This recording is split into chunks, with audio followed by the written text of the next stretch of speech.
What are we looking at here, Mr. Manley? This is no meteor. Invaders from Mars.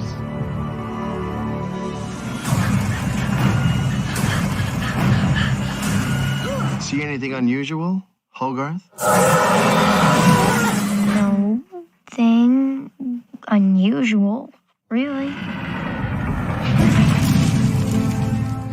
I guess you're not gonna hurt me, huh? My own giant robot. I am the luckiest kid in America. It's like a little kid.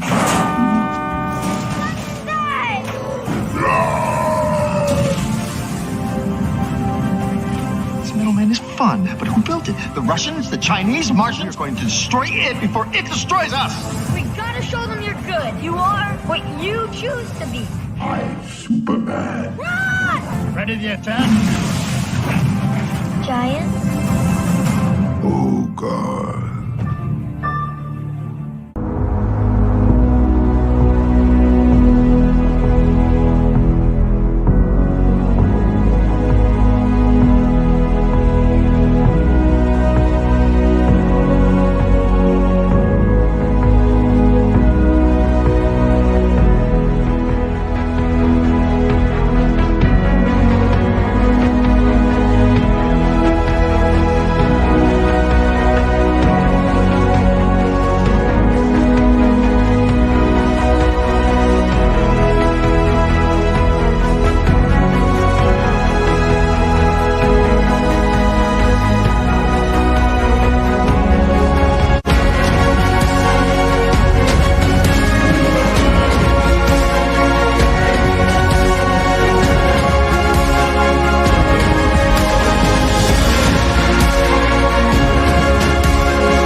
Well, good evening, ladies and gentlemen.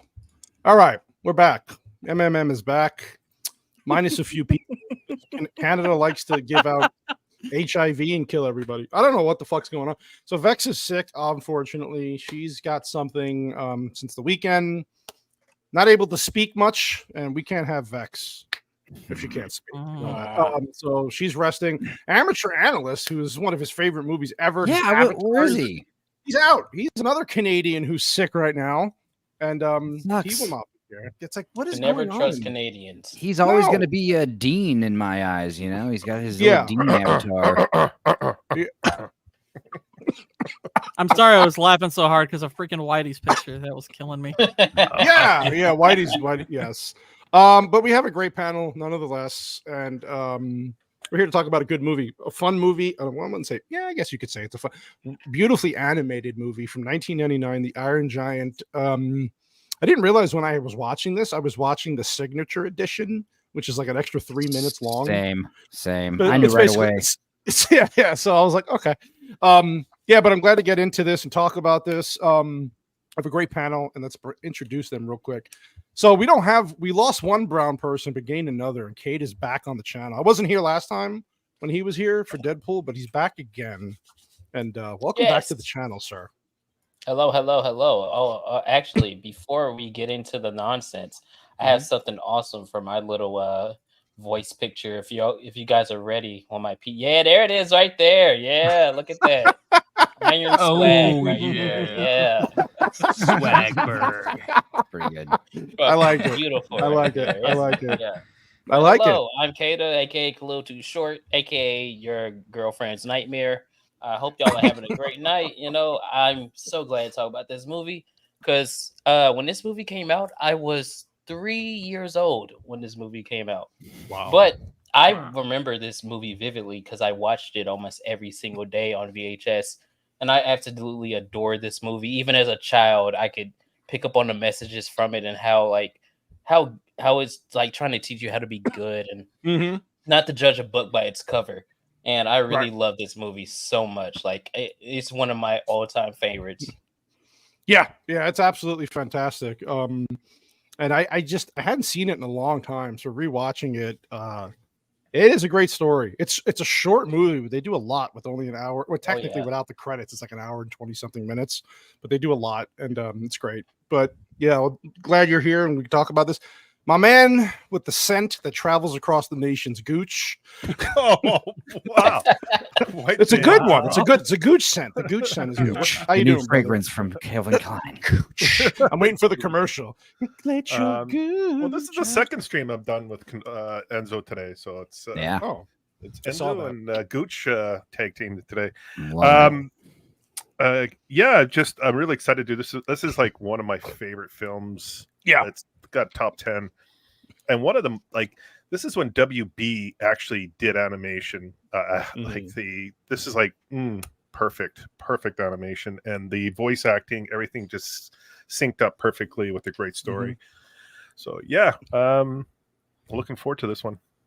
Yep, can't wait. Enzo, hello, sir. Hello, good to be back. Good to have you back. Yeah, it's good to be back. I remember occasionally you guys give me like the full roster of movies to pick from, and I always pick like one that I really could go in blind and another one that I haven't seen. Last time I remember jumping on Incredibles, I had to.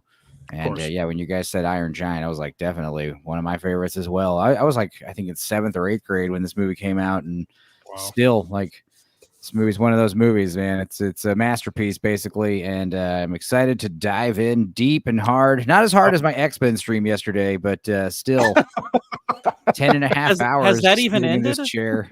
It's still going on. Going. I think it's still going. I don't think what's going was on. Fun. But yeah, I love this movie. Really great 2.5 animation.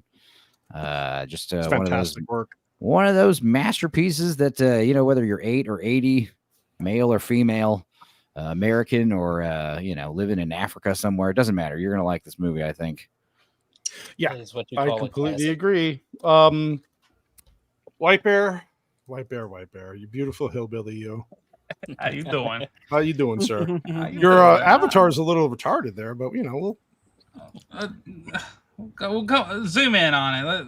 How bad is it? Really? Oh yeah, well, if you solo, I mean, there's a face on the cup too. Was it that pepper guy? I build metal things. It's special. Put it that way. It's very special. Extra special. The worst part, the only bad part about this is that amateur analyst isn't able to be here because of Canadian AIDS and all that. But so I really hate that because like his review of the movie is actually almost better than the movie. That's how good it is. So everybody, if you still haven't seen his review of the Iron Giant, please go check it out. Yeah. Yes. A man in love with this film. That's okay. He's with us in spirit, whatever the frick that means. Yeah, pretty much. I'm not dead yet. I don't know. I don't even see him in chat. So how can he be with us? I think he's passed out. He said he was passing out. I felt bad for the dude. And then, of course, Mr. Gord King. You just did a video just before this one. It was excellent. I'm sorry you had to watch that piece of shit movie, but I'm glad I don't have to now. So thank you for that. Well, it was worth it to make a fun video, but yeah, this it was good. I'm looking forward to this one. This is it's a movie I picked up on like quite a bit after it came out. I don't remember exactly when I saw it the first time, but it was only a few years back, and I've probably now watched it about 4 times, and it's definitely starting to grow on me. I probably don't share the same exact love that some of the other people on the panel do, but at the same time, objectively, I think it's pretty dang near perfect. I mean, there's very little actually wrong with this movie, and just the one thing I do absolutely love about it is the animation. It is some of the most fantastic animation in a 2D animated film I've ever seen. It looks so beautiful. Saying it holds up doesn't even feel like you're saying enough. It'll never good. age. No. Well, they intentionally filmed this. I think they filmed it in CinemaScope, like they did that because one of the first things you notice is the widescreen format. Yeah, it's like, this is already going to be something different, Oh yeah, exactly. Yeah, it looks amazing. Just so you people can not make me feel any worse, I was 2 years removed from high school when this movie came out. So fuck you all. I'm old. Liked it, I bet. I did. I'm kind of like Gord now. I caught on to this late, but when I first watched it, I loved it. So, yeah, that's it's a good one. It's a good one, and I'm glad we can break into it. Like I said, it's short, but there's a lot going on. A lot of plot crammed in there, a lot of themes. I love a good tight 90. It's one of my favorites. Yeah. Giants. Real quick, I just wanted to go ahead and thank Captain Robert April for subscribing to the channel. Yay. Well liked, man. 1,000. Yes, let's get this man to 1,000. Push it. Yeah. Drink. If he's a captain, get him to 1K, or all of you are gay. If he's a captain, you make all your subordinates subscribe to this channel right now. Now. Just for real quick, Vex is asking. I mean, he's just saying she's calling you old, but did you see this movie when it came out, or did you see it kind of late? That's what I figured. Years later. Okay, that makes more sense. Yeah, so it was my fault. I am fucking old. Thanks. I mean, it looks like a kid's movie, right?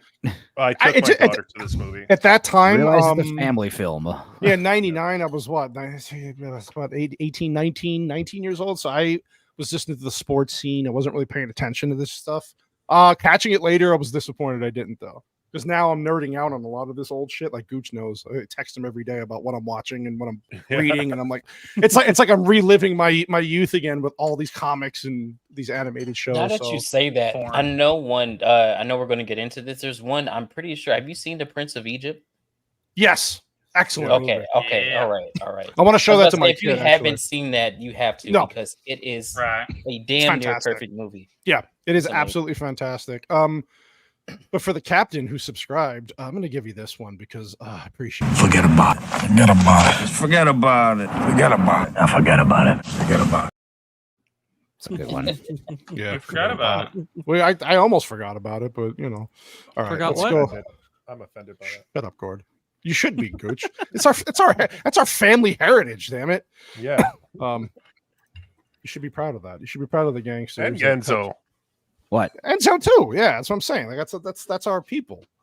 Yeah. Okay. It's all right. All right, might as well get into the movie. So yeah. So by the way, cursors are now canon characters from In a Violent Nature. We established that. Cool. If you watch the video, you'll know. Like I'm gonna be honest, I didn't realize it until I was watching the video and everyone started pointing out. I was like, oh my gosh, there's a cursor in the video almost the whole time. It's great. The whole time. Yeah. So I think we all determined we're getting the cutscenes, Vex. This is the signature edition. I go all out, it's just like Terminator 2. I'm not a fan of the cutscenes. I caught them. I caught on immediately. They were in there in the version I'm watching right now, and I was like, what? I don't like this. Yeah. I don't like things that are different. Right. Yeah, I agree. Okay, I think this is the only version I've ever seen, so I don't even know what. Yeah, I'll point them out, and I'll kind of explain why they're not necessary and probably best on the cutting room floor. Yeah, I agree. I do agree. Yeah, I mean, it adds 3 minutes, but it's not really. It's not bettering the movie at all. I can see why they left it out initially, but whatever. We'll get into it. Yeah, so we got the Soviets dropping. Yeah. 1957. I love that, by the way, that it's not in the 90s or current day. I love that they went back into 1950s. It's fantastic. Americana appeal to this movie.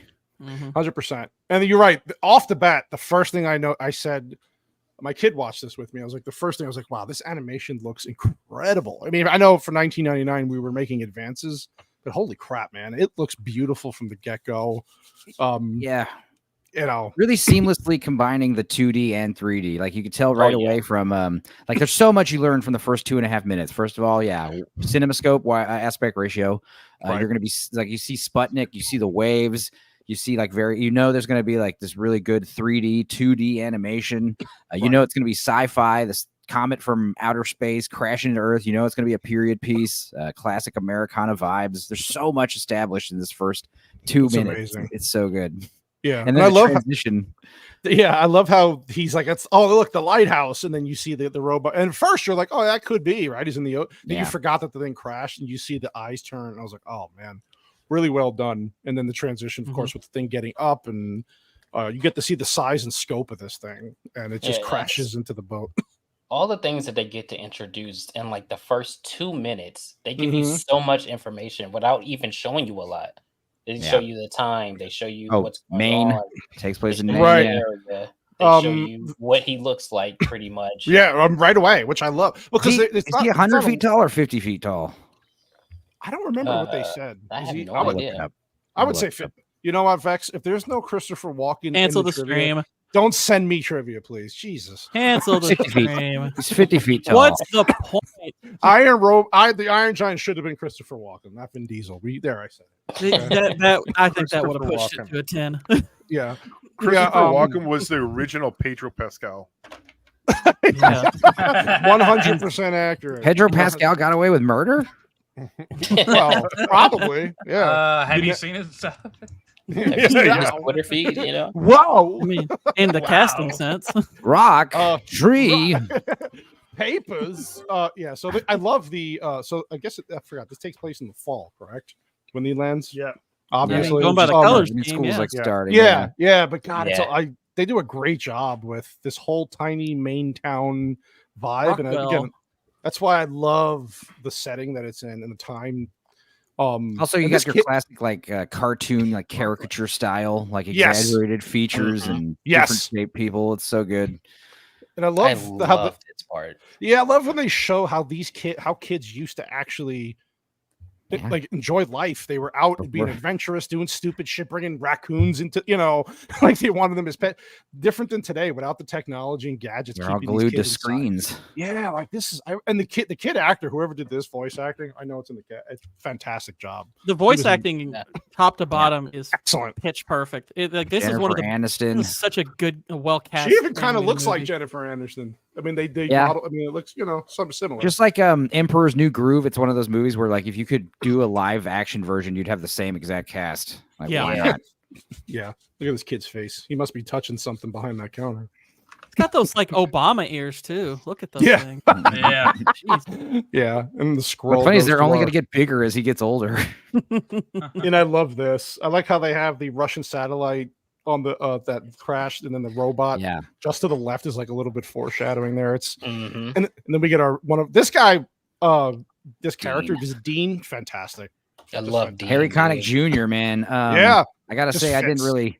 He's got this is like one of my favorite movies that he was in, and Copycat was also great. And he's in Independence Day as the comic sidekick. But only until recently I started like listening to his music. That dude is a G. He's like, he's like my favorite judge ever on American Idol. He's doing it, man. He was the only guy talking about how he's not impressed by Pentatonic's, runs what these singers do, and he's just like, they got him out. They got rid of him after one season. Like there's that joke in The Office where the uptight lady Angela is like, she says the only reason she likes Will and Grace is because Harry Connick Jr. shows up sometimes. She's like, he's so talented, and I'm like, I kind of get why a woman would say that. He's uber talented. Have you seen the video of him playing the piano and the audience is clapping on the 1 and 3, and he doesn't like that? You don't like that normally, so you want to clap it on the 2 and 4. So he like adds an extra beat like out of nowhere. So now they're clapping on the 2 and 4. He just does it like nothing. It's so good. Yeah, that's awesome. So this, I know Vex is going to love this because go ahead. We started diving into this in Scavenger's Reign, but the colors, like I love the color schemes for this because it brings you right into that 50s era, and especially with the fall settings, it's like beautifully done, especially with the lighting. It looks beautiful. Watching this in 4K too really emphasizes the color scheme.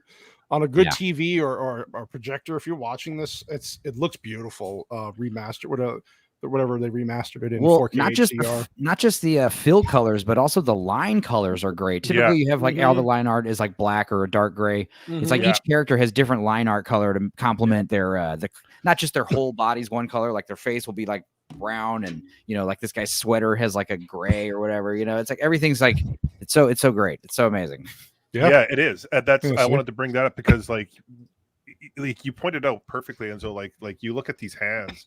The one hand is darker with the darker line. Yeah. And then the other one has like a pinkish line art to it. Like it, and the animation's done like it's Bugs Bunny-ish. It looks like done by not Hanna-Barbera, by what's their names? By Bugs Bunny. What I can't remember their names right now. But anyway, Hannah Montana. It has that feel to it, but realistic at the same time. Chuck Jones, thank you. Yes. Very, very, very well done. It's like even like the backdrop, like it's very simple. It's amazing. You see that in the 50s. Everything was simple. Yeah, you're right. That's why I love the time period they put in. I love Dean. Yeah. Like Dean's character just fits that like mid to late 50s, early 60s. He's kind of ahead of the curve with the beatnik thing, you know. Beatnik, I see this character, I think of amateur. I can't look at it. That's what I'm saying. Poor bastard's not even here. Poor guy. Yeah, and I love how the scroll runs up the guy's leg, and he's like, "Oh, don't tell my mom." Dean. Yeah, genuinely hilarious. It was good. It was good, and you know, another thing too. I'm mistaken if I'm wrong. Did they never explain what happened to the father? Right? You just assume. Yeah, I don't think they did. I'm gonna assume death because divorce was kind of faux pas back then. Yeah. I would think. I mean, Maine being a dangerous. Well, that or Maine's a fishing town, so he could have died on a boat. I mean, there's a few possibilities. Right. And I'm glad, maybe he died in the war. But I like they didn't have to explain. Like they didn't have to hold your hand throughout the whole thing and explain everything out. You just kind of assuming things. Like you said, time period, single mom, just the son. So something obviously happened to the dad. You're right. You're more than likely he passed away. But I like that. Like for an hour and 20 minutes, you don't need to explain everything to me. Just get the big parts of the plot out. And again, like you were saying, Enzo, just in the first part of this movie, what are we not even 6 minutes in? Yeah, and you already established these characters incredibly. The writing is great, and it's like, what's the fuck happened to good writing? Well, this is what happens when you do 10 or 12 drafts of a script, which is what you should do. You know, right? You don't rewrite it once. Look at how greatly paced this has been. Like you said, it hasn't even been 7 minutes. We're introduced to the majority of the cast. We know what all of them are pretty much, besides Dean. But what they give you let you want to see more about it. And as a kid, I have always wanted to do that with Twinkies. Just watching this film, when he gets the Twinkies, he's just fucking tearing into him, dude. I'm like, oh man, this looks so good. You're right, Black Lives. I'm sorry, you're right. But you're not a real fat kid until you make the Twinkie wiener dog sandwich from UHF. My daughter looked at me and she goes, "Oh, Twinkies are disgusting." I'm like, you don't understand though. First of all, Twinkies back in the 50s were not like they are now. Right. I mean, they still had a lot of sugar. They used to taste good, and I was like, but as a kid, like that's a great snack for a kid. You're home alone. Of course, you're going to go for the junk food. You're not going to eat the vegetables your mom's telling you to go. But I love how go to bed early, no junk food, no monster movies. Right. And he's watching a zombie movie or a scary movie. Killer Brain. Yeah, man. But again, just like simple. Like the kids back then were just happy to watch one thing. You didn't have 8,000 options on your phone or 70,000 games to play. It was just very. He set up a little fort. Look, I was like, it was bringing me back to like a time, because this is how old I am. I remember what it was like before technology, and it's like that's how old I am. Just like there's this little plastic gun that I used to think was so cool too. Yeah, imagination, man. Exactly creativity. Creativity's just gone. It's dead. Yeah, it's just dead. And I hate to say, like even my own kid, as much as I try to get her to do, it's like I want her out of the house more. I want her to. There's too much technology around. No matter what I'm doing, we have stronger imaginations than most kids these days. It's true. Sad. Oh yeah. Because they just look up their, they Google on or they just pull up their phone. It does everything for them. They don't have to think for themselves. Well, their googly phone. Their googly phone. that's old man middle age speak. The way they Google it. And the YouTube. I always, but also go ahead. Sorry. No, go ahead. I was just gonna say, like, I was that guy when I was growing up. I'm never gonna say back in my day. The first time I said it as a father, I was like, "Oh Jesus, I'm turning into my dad." It's happening. This is the Breakfast Club all over again. Circle of life. Yeah. Anyway, but when you have this kid hop out of the tree and climb on the roof, like you can tell just how easily he does it. He does that many times before. He's done that a lot. He knows exactly to look at the antenna. He's had technical difficulties before and try to fix it himself, probably, because the TV is like the center of his world, And I love this. Like, it was safe to actually have your kid at home back then. Yeah. I mean, I'm sure you worried, but you didn't have to really worry. Like, the kid just was in the house. He could do whatever he wanted, and you didn't have to worry about him being kidnapped or whatever. Just a different time, simpler time. Yeah.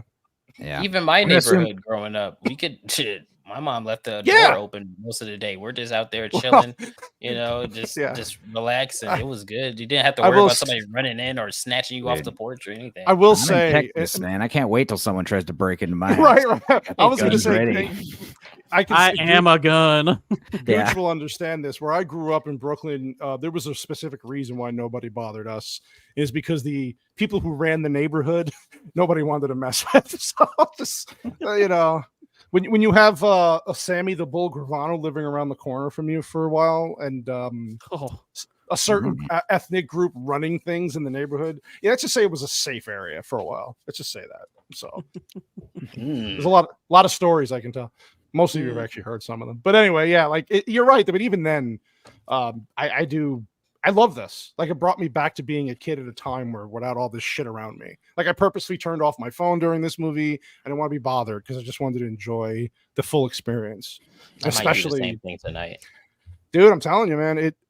I've gotten to this habit where I'm watching stuff now, and I just turn the phone off. I know it's like, if an emergency happens, oh well. But I always joke around and go, if something happens within 2 hours, not much I can do for you anyway. An emergency happens. What were you doing? I was watching Iron Giant. What? A kid's movie? It's like 61 minutes old, and like it was. I'm getting. It's like I've only got an hour left to live. It's like, yeah. Sorry. Meantime, Sassy's upstairs choking on a meatball. Yeah, he a meatball. She got hit by another omnibus. No, it's sad. Was it the first thing? I love her. The first thing she says is like, I hope your comic books aren't damaged. I was like, I'm worried about your skull. I'm not worried about the Batman omnibus. It's okay. That's a keeper right there. Oh, the Nightfall series? Is that the one that fell out? Yeah, but no. Wow. No, it lived up to its name. It was the Grant Morrison one, the big omnibus. Yeah. That thing is heavy as heck. But the Nightfall ones were hardcover. Nightfall ones were next to that one, and so was like the Death of Superman. It was all the hardcover shit. So I was like, oh wow, a poor woman. He buries her with a death in the family. Death of Superman hardcover, just the cover of it. Sorry, honey, I missed you. I'm gonna miss you. No more. Anyway, the death of Sassy. Right beside the death of Superman. Instead of a Superman flag, it's got like a sunflower flag in the back. We should. Poor Sassy. Oh yeah. Anyway, Sassy. So he hears these noises. So he sees somebody ate. Well, the giant's going around. He's a metal eater, which we find out, but he's ate his TV antenna. And then just kind of ravaging. I love this though, like the way they show the trees being broken down and a clear path of destruction he's following. You know, people thought the first half of this movie was really slow, and I was like, it's not that. It's not slow. 10 minutes in. I mean, compared to the second half, sure, but 10 minutes into this movie, we've had more character than like an entire season of, I don't know, the fucking Acolyte or something. Yeah, we have not more going character right here. Yeah, we established that Hogarth is very brave and inquisitive for a little boy. Smart too. Yeah, I mean, he's able to deduce what's going on his own without it being fed to him. And look what he did with the gun. He put the tape on the gun with the flashlight, and then one of my favorite things about this movie is that the characters behave intelligently. Yes. It's so lost. Even what's his fucking name? Kent Mansley. Even him, the antagonist. He doesn't even do stupid things. Everything he does is like, okay, that makes sense. Why you would make understand why working for the government and all that shit. Yeah, I mean, I love this too. Like you were talking about the animation. I don't know shit about like artwork. That's why I'm glad but just the shadow in the background and how. That's what I'm saying. It's it's perfect. Also, the rack focus. You know, when the Iron Giant turns, he's out of focus. Forward comes into focus. Like that's luckily it's with computers. It's easier, but like doing that with the 2D animation. That would have been hard. Yeah, and like imagine being Brad Bird and having this Incredibles and Ratatouille your first movie on your resume for animation. That's fantastic. This was 2D with CG. It wasn't all 2D. Yeah, so 2.5D. Yeah, you can tell. Yeah, I love this though, where the robot starts eating everything. And then he grabs the electricity and he starts like, the mom comes home and is like, but this part was great shot. Great. Look at that. It's terrifying scream. It's like I don't even know. Yeah, I don't even know what this robot's intentions are, but you actually start to feel empathy for the thing because it's suffering. And the kid, Hogarth, feels this, right? Because he's a good person. So he's like, oh shit, he's gonna run away out of fear. Then he's like, well, you know what? No, I can't. This thing's gonna die if I don't do anything. Right. And yeah, you're right. It was just the robot screaming and in pain, and you're like, oh God.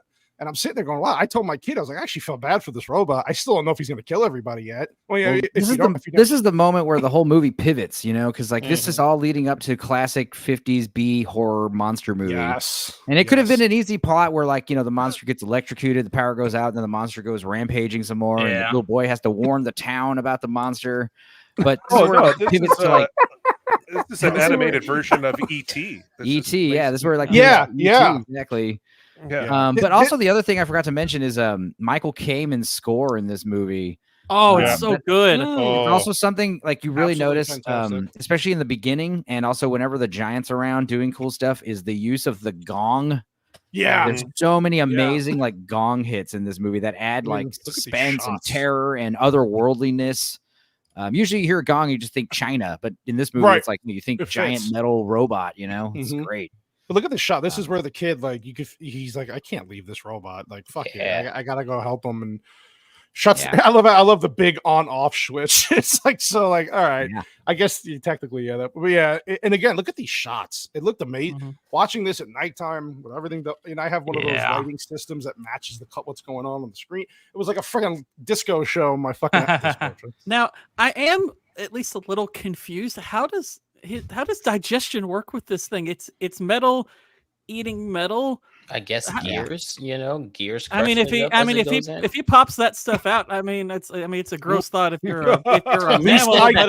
Called recycling, Lord. Yeah, you could. Well, it's like, his food source should be no problem. Then just recycle. Just it should be a cycle of I ate. It comes out. He's trying to create his tomorrow's meal. Okay. He somehow converts that metal into energy. I guess. Yeah. I guess. It's protein. The other thing I love is when he turns the switch off. Like they really do a good job animating like the weight of the switch. He puts his whole body on the wall, and you can it's all animated so perfectly. The sense of scale is not lost. Especially with the 50-foot monster. Yep. Right. Yep. All animated perfectly. By the way, I see you all in the chat, and I love you. Just wanted to give a quick shout out to you wonderful people. And Blotnas, I see you, and yes, I am a giant. Never mind. Anyway, who was speaking? I'm sorry, Gooch. No, I was just going to say that the one thing that really hits with this movie is the voice acting. It's fantastic. Like there's what you see in animation is like it really can disconnect a lot with animation these days. I.e. Batman Cape Crusader, where Batman doesn't even sound like Batman, and a few other characters. It's just brutal. This really is done perfectly. It's fantastic. Jennifer Aniston's, I don't know, she's not the best actress in the world, but she does a fantastic job in this movie. She's fine for what she needed to do in this. But more so, like when you see a picture of the mom, like you picture her voice coming out of that drawing. The other thing I love is there's a behind the scenes interview with Christopher McDonald, aka Kent Mansley, Shooter McGavin. He's talking about how the artists, they love when you do all the stammering and stuttering and you make it interesting like that. They love animating that stuff, or they used to anyway. I was thrilled to death when I heard his voice, because I didn't pay attention to who was casting what. Yeah, I tried to see if I could recognize them later. Like, I'll be honest, Jennifer Aniston does a really good job, because I didn't know it was her for a while. I was just like, okay, whoever this is, she's doing good. I only I kind of just slightly caught her voice at one point. But when I heard Christopher McDonald's, I was like, oh, they put him in there and he's in the perfect spot. That's great. And I brought this up to Cannoli and Whitey and Vex earlier, but it does crack me up that Vin Diesel's best roles are movies where he knows the fewest words. This and Groot. Like that is his niche. It works, a piece though. of metal really or works. a piece of wood. I mean, he is Vin Diesel. He is Minecraft material. That's it. Well, Vin Diesel even said that this is one of the roles he's most proud of, because, like, his kids, when he was, they don't say, "Oh, my dad, was in Fast and Furious XXX." They were little kids. They're like, "My dad's the Iron Giant." It's awesome. Well, and it probably tripled his vocabulary. Family. The one thing that Chuck Jones, like animation, and Don Bluth captured is the facial expressions. They're like they're the best at capturing these moments. Look at that. I still yet to see people animate that way, because you have to dial it up to 11. It's got to be exaggerated. Yeah, it's got to be exactly the eyes, the cheeks, everything, the eyebrows. Everything. It's and another thing I like fantastic about this, as opposed to most, animated movies, and this is something we also talk about, Incredibles. Incredibles was the first Pixar movie to have no talking animals or robots or anything. It's all humans. Same thing with this movie. There's a sense of realism to it, Yeah. The only thing that's fantastical is the big robot. Yeah. Yeah. I mean, honestly, like this, it kind of reminds me, and back on Gucci Stream when we covered Mask of the Phantasm, similar to that, you could convert this to live action seamlessly. Yeah. Obviously the, like you said, the robot would be, a form of special effect, but as far as the characters, behave and act, that's seamless with real life, just about. Yeah, this could be a stage play. This movie really showcases though the advantages of animation, especially in 1999. It would have been let's say you have the script, it would have been like, oh, this is either going to be a $1 movie, cost a bunch, or we just do it animated and solve a whole lot of problems, And later, especially like when you see some of these transition shots and some of these camera angles, because the camera's not real, you can animate it however you want. The camera passes through windows and stuff seamlessly. You don't even notice it because it's animated. There's no special effect involved. Get away with more. Yeah, this is a great. Even the lighting here is so good. Even the lighting here looks so good. Oh, it's I wanted to mention fantastic. how soft it looks on the fur too. Like if you go back to her jacket, it just looked really good. Yeah, Zach's here. How did this Zachary? guy get in here? I don't know. I can't get away from him. He promised me sexual favors, so I said fine. Of course he did. I didn't think you were going to actually tell him. Well, yeah. This scene right here with Jennifer Aniston. This is kind of where we get a glimpse that why Hogarth's dad faked his death and ran away. Oh yeah, because she's like, I'm not in the mood. She just flat tells him. He's telling her this robot ate the antenna, and she's like, yeah, I just worked all day. I don't want to hear this shit, kid. Let's just go home. And it's like, but again, another beautiful shot with the eyes in the background. It's ominous. It's like eerie, but it's I love it. I love this shot. Friend or foe, we don't know yet. You don't know. Yeah, and I love how more animation. You guys picked such amazing, beautiful movie that it will never grow old. No. This movie's a pleasure. And look at these background, even the background characters. They look amazing. Nothing looks like repeated or anything. Like there's character to all of these things that you're just seeing for a couple of seconds. I love that.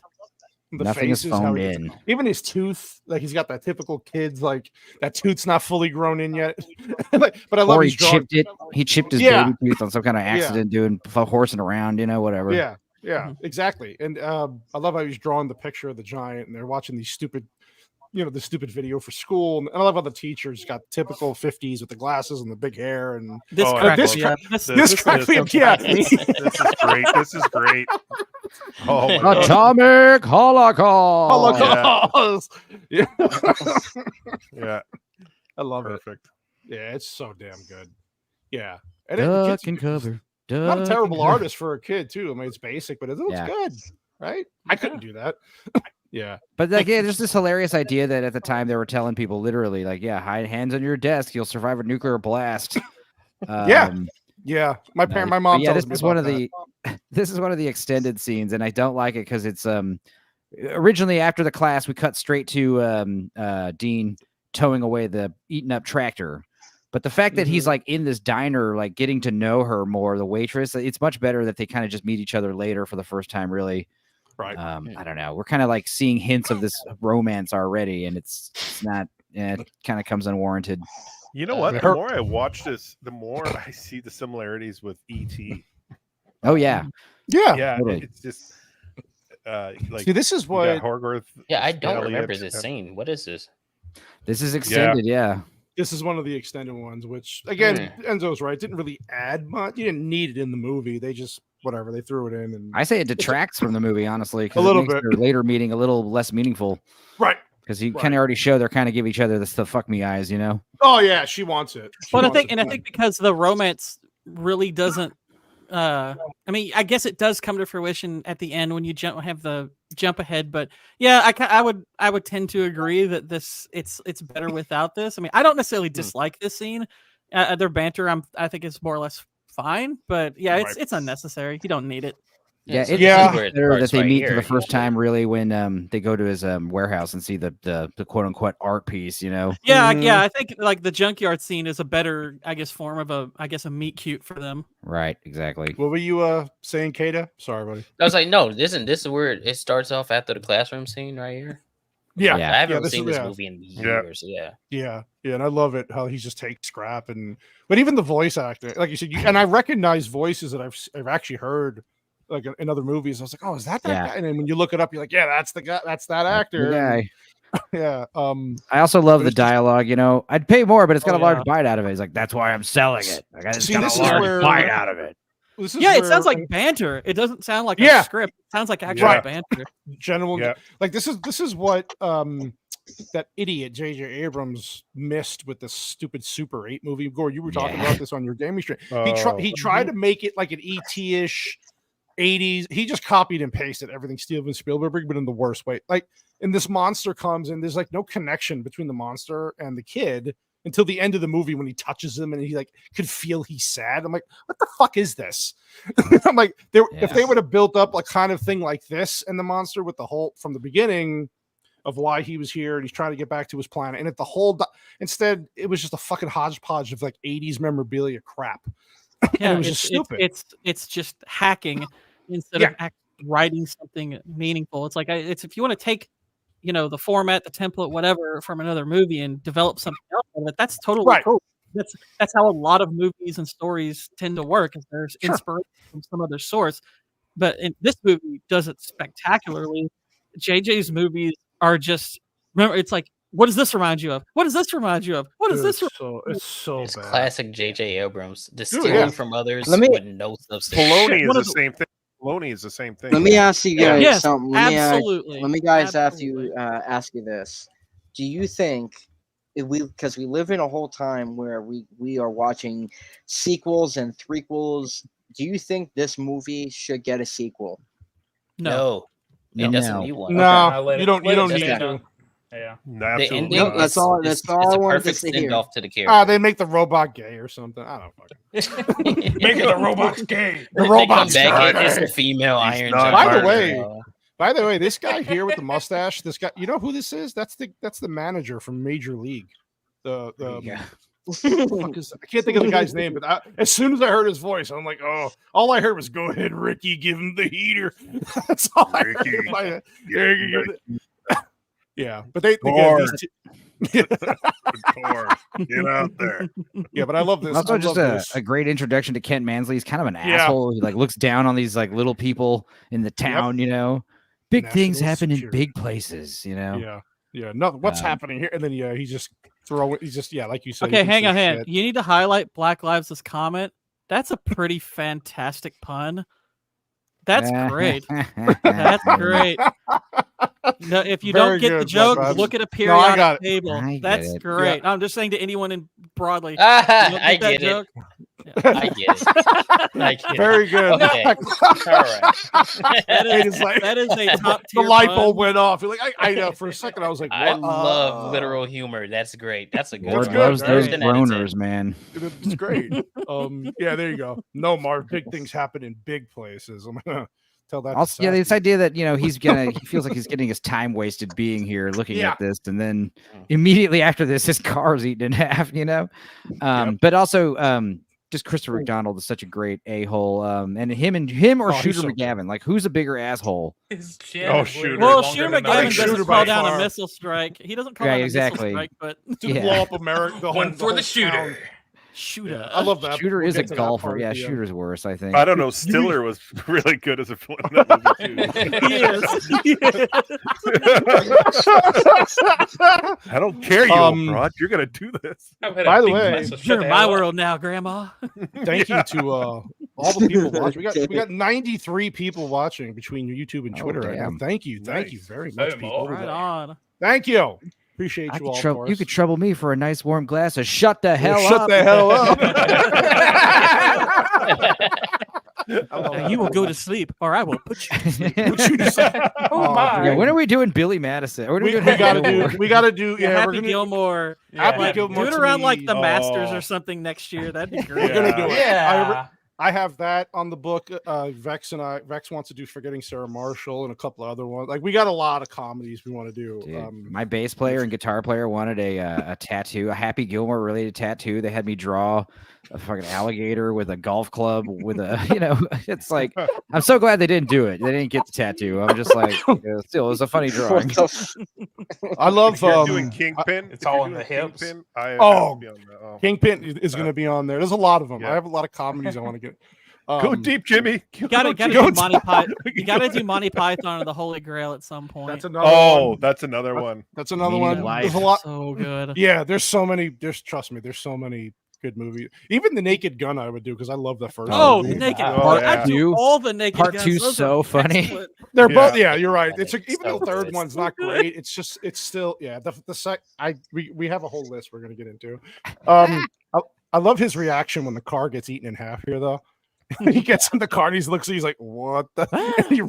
And the way the camera does the big, like the pan out, and we see the car's been eaten in half. Yep. Probably the biggest story around here is the homecoming queen. Oh my God! Oh Yeah, I laughed so hard at that part. I laughed so hard at that part because it's just like he has that reaction in Happy Gilmore. I loved that. Yeah. I was like, did they tell him to do the Happy Gilmore thing? I mean, the tone is very different, but it's the same kind of thing. Well, this part here. Oh my God! Oh my God! This guy's got his eyes closed and he says something big, Marv. I wonder, is he grabbing something here? Or, Something big cannoli. Big things happen in big places, Marv. Well, he's like, he's coming back to show him his half-eaten car, and the car's completely gone. Not in front of the salad. But I love the kid here. Like the kid knows he eats metal, so he's carrying this metal panel around with him, calling for the guy. And again, beautiful shots of like. I love the way that they make the trees look like. Yeah, the golden color in the background, the tree. It's all Bugs Bunny, Oh, Bugs Bunny cartoons. The way it looks so good. Yeah, I'm not gonna lie. If I were animating this movie, I would be tempted to put like this giant like container in the junkyard full of those metal shingles and have him eat them like chips. I think that'd be kind of fun to see. I love these shots when they show his view looking up at the robot. Dip it in I thought you were going to say something like put a squirrel in your big nut sack or something. What's wrong with that? These nuts and bolts. Yeah, look at these nuts. Yeah. So this is where the relationship starts. So you're 20 minutes into a short movie already, right? But okay. So the one knock most people had about this movie, and I will say, I don't think the movie necessarily to be much longer. A little longer to develop more of their relationship would have been better. Well, but it's good that it leaves you wanting I more. Think so. It does, and that's the whole point at the end. Yeah, I agree. I agree. Because they like for the next hour, they do a lot with these two characters. Well, it just shows the innocence of a child, and 100%. Like, very easy to find friendship in, like, especially back Especially him, young boy. Like, yeah, he doesn't have a father, right? So he's no friends either, really. Friends don't like him. And not only right? that, I think the time progression makes a lot of sense. This would not. There's almost no way this would extend over a much longer period of time. I mean, heck, if you set this in the modern day, it would be like a day because they would find this thing immediately. Yeah, this movie takes place over like 2 nights or 3 nights. I think 3 days. I love that shot. I wish it very brief. You can't play it. Where he sits down like real slow because he copies him. He just goes. Yeah. You feel that weight. The weight, and the way that the trees went up. I love this movie. Hold on, let me. It's fantastic. Yeah, the little technical things I was paying attention. Of course, I'm paying attention to the story, but since I haven't seen it in so long, it's so like I would have no problem rewatching this over and over again. It's just that. Yeah, look, you see him. He's in the air right now because when he look at that. Everything's dude. It's just the little it's the little things in this movie that I remember that just made me go, 100%. 100%. Well, I agree with you. That you don't see that in animation. Like it's very rare. You see like top tier animation like bring it out, but the weight of the characters. I think I don't. Maybe Enzo mentioned it. The weight, the balance. You feel the world. Like it's just you're in it. Like you're like right there. You're totally immersed. You're totally immersed in the world. Yep. Especially what happens later. There's going to be. It does make me wonder, thinking that they had comic book artists helping out at least with the storyboards, because the way that the story. This was all this was all WB. They had like their studio was like they were running an awesome like they were like doing Batman. Go ahead, Denzel. Go ahead. I was saying kind of like how you rewrite the script over and you probably reanimate scenes. You probably do a rough run of a lot of scenes. You're like, you know what, this isn't working, scrap it, redraw it, you know, like not until it's perfect, you know. Yeah, the thumbnails, they probably had like tons and tons of thumbnails out there. Yeah. Oh god, yeah, probably. Yeah, but I love how he's trying to explain to him, like, you know, where did you come? He's asking him questions. He knows he can't speak, and he kind of is teaching him right away. He's like, yeah, like you said, this kid is like brave, man. He doesn't give a shit. He's like, you know, and then he starts teaching him what's good, what's bad, like what. Yeah, rock. I love this scene where he's like rock, and he picks up the tree. And he's like rock. You know, it's like no tree. Did we talk about the Iron Giant's look? Because it's like it. No, talk about it. It looks amazing. It is, but it like it's very simple and it's very 50-ish. Like you know, like that's how they drew their robots back then. Like that's their sci-fi kind of look in the 50s and 60s, and then it really kind of just got really detailed and rendered all the hell after that. Which is incredible. Like you got Mobius and all these other people, you know, doing these incredible things. But what's also so great about the Iron Giant's design, like especially his face, it's so simplified yet it's so expressive. Yes, you know? Yes. He has the little eyelids that really sell a lot, and then he's got his jaw which moves up and down. But it's just a piece of metal that goes up and down. The rest of his head is stationary, tangible. You know what I mean? Like it looks like something that you would see if there was a big giant robot running around. You could tell what this robot's thinking just by looking at it. Yeah, yeah. Like later when he puts the screw in his jaw and he smiles, like you know, it's a robot smiling. You know, it looks great. Again, Chuck Jones and Don Bluth were just magnificent doing that facial expression and stuff. So gorgeous. Yeah, I like where this is my favorite character right here. Yeah, he's trying to tell them about the satellite or the meteor or whatever it is, and he's talking to the mayor of the town here and the people and the police. And, this is something much more serious. You know, he's trying to convince them that it's something bigger than what they think. Of course, we didn't really talk about it too much, but like the fact that it's 57 and Sputnik, there's like this fear in the air, you know, of the Russians and nuclear war. And like Mansley's kind of, you know, trying to, you know, sell that fear some more. You know, that's kind of his job, is to just kind of, you know, put everyone on alert. But then that great moment where the phone rings and he just, you know, without skipping a beat to the mayor, I need your car. It's so good. This is where he's telling the space race, right? This is the beginning of the space race to get on the moon first, and Cold War was happening. Cold War, beginning of everything. Korean War just ended. Yeah, there was a lot going on. In the country at that point. But I love these shots up high when he's looking back and he's just telling the robot, "No, you stay." And it's just like a dog, right? He's like every time he would move, he keeps walking. Yeah. No, me go, you stay. And then he's like, oh, come on. The face one other thing I like is kind of similar to how they leave the fate of his father kind of in the background. Not a whole lot of details, is they don't give you a ton on the Iron Giant's origin. There's allusions to it, really. But it's very minimal, which I like. Well, all they tell you, and they used to say it on the movie posters when they were advertising it, the tagline for the movie was, "It came from outer space," which is key because it's not it is not an international threat. It's not China or Russia that launched it. It came from Mars for all we know. Yeah, and it's a callback to those old movies. You know, it came from outer space. Yep, that's like the only thing we know about it, and that's all that matters. Yeah, I love this with the trees breaking up in the background while he's walking. It's like, God, man, look at the the trees sounded. Yeah, the trees sounded real snapping too. Yeah, the real snapping. Yeah, the sound design is fantastic. Yeah, unbelievable. And I love these wide shots. Yeah, dude, I love these wide shots. I agree. Like as I'm watching, I'm just in awe of one. I know that like I said, the '90s animation was kind of peaking. But God, man, this movie really. It's like you said, it still holds up. It's going to hold up for years, decades. Yeah, decades. Dude, it's classic. Right. The way that I can't wait to watch this with my daughter. She's right now close to being 1. I love this. Is a film that's definitely. Yeah, I can't wait to. You don't have to assign a time frame. Yeah, you don't even have to assign a time frame to how well it'll hold up. It'll just hold up. But also Yeah, your exactly. grandfather would like this movie too, you know? Like Yeah, it's one of those movies that will literally be timeless. Like 50 years from 100%. now, you can watch it and be like, wow, it's like the Lord of the Rings. Like you can I watch love it the over and shot. over and it'll never get old. Look at the scale. They give you the scale, the size of this thing, and I love this wide. Look at this. This is like a piece. It's like a painting.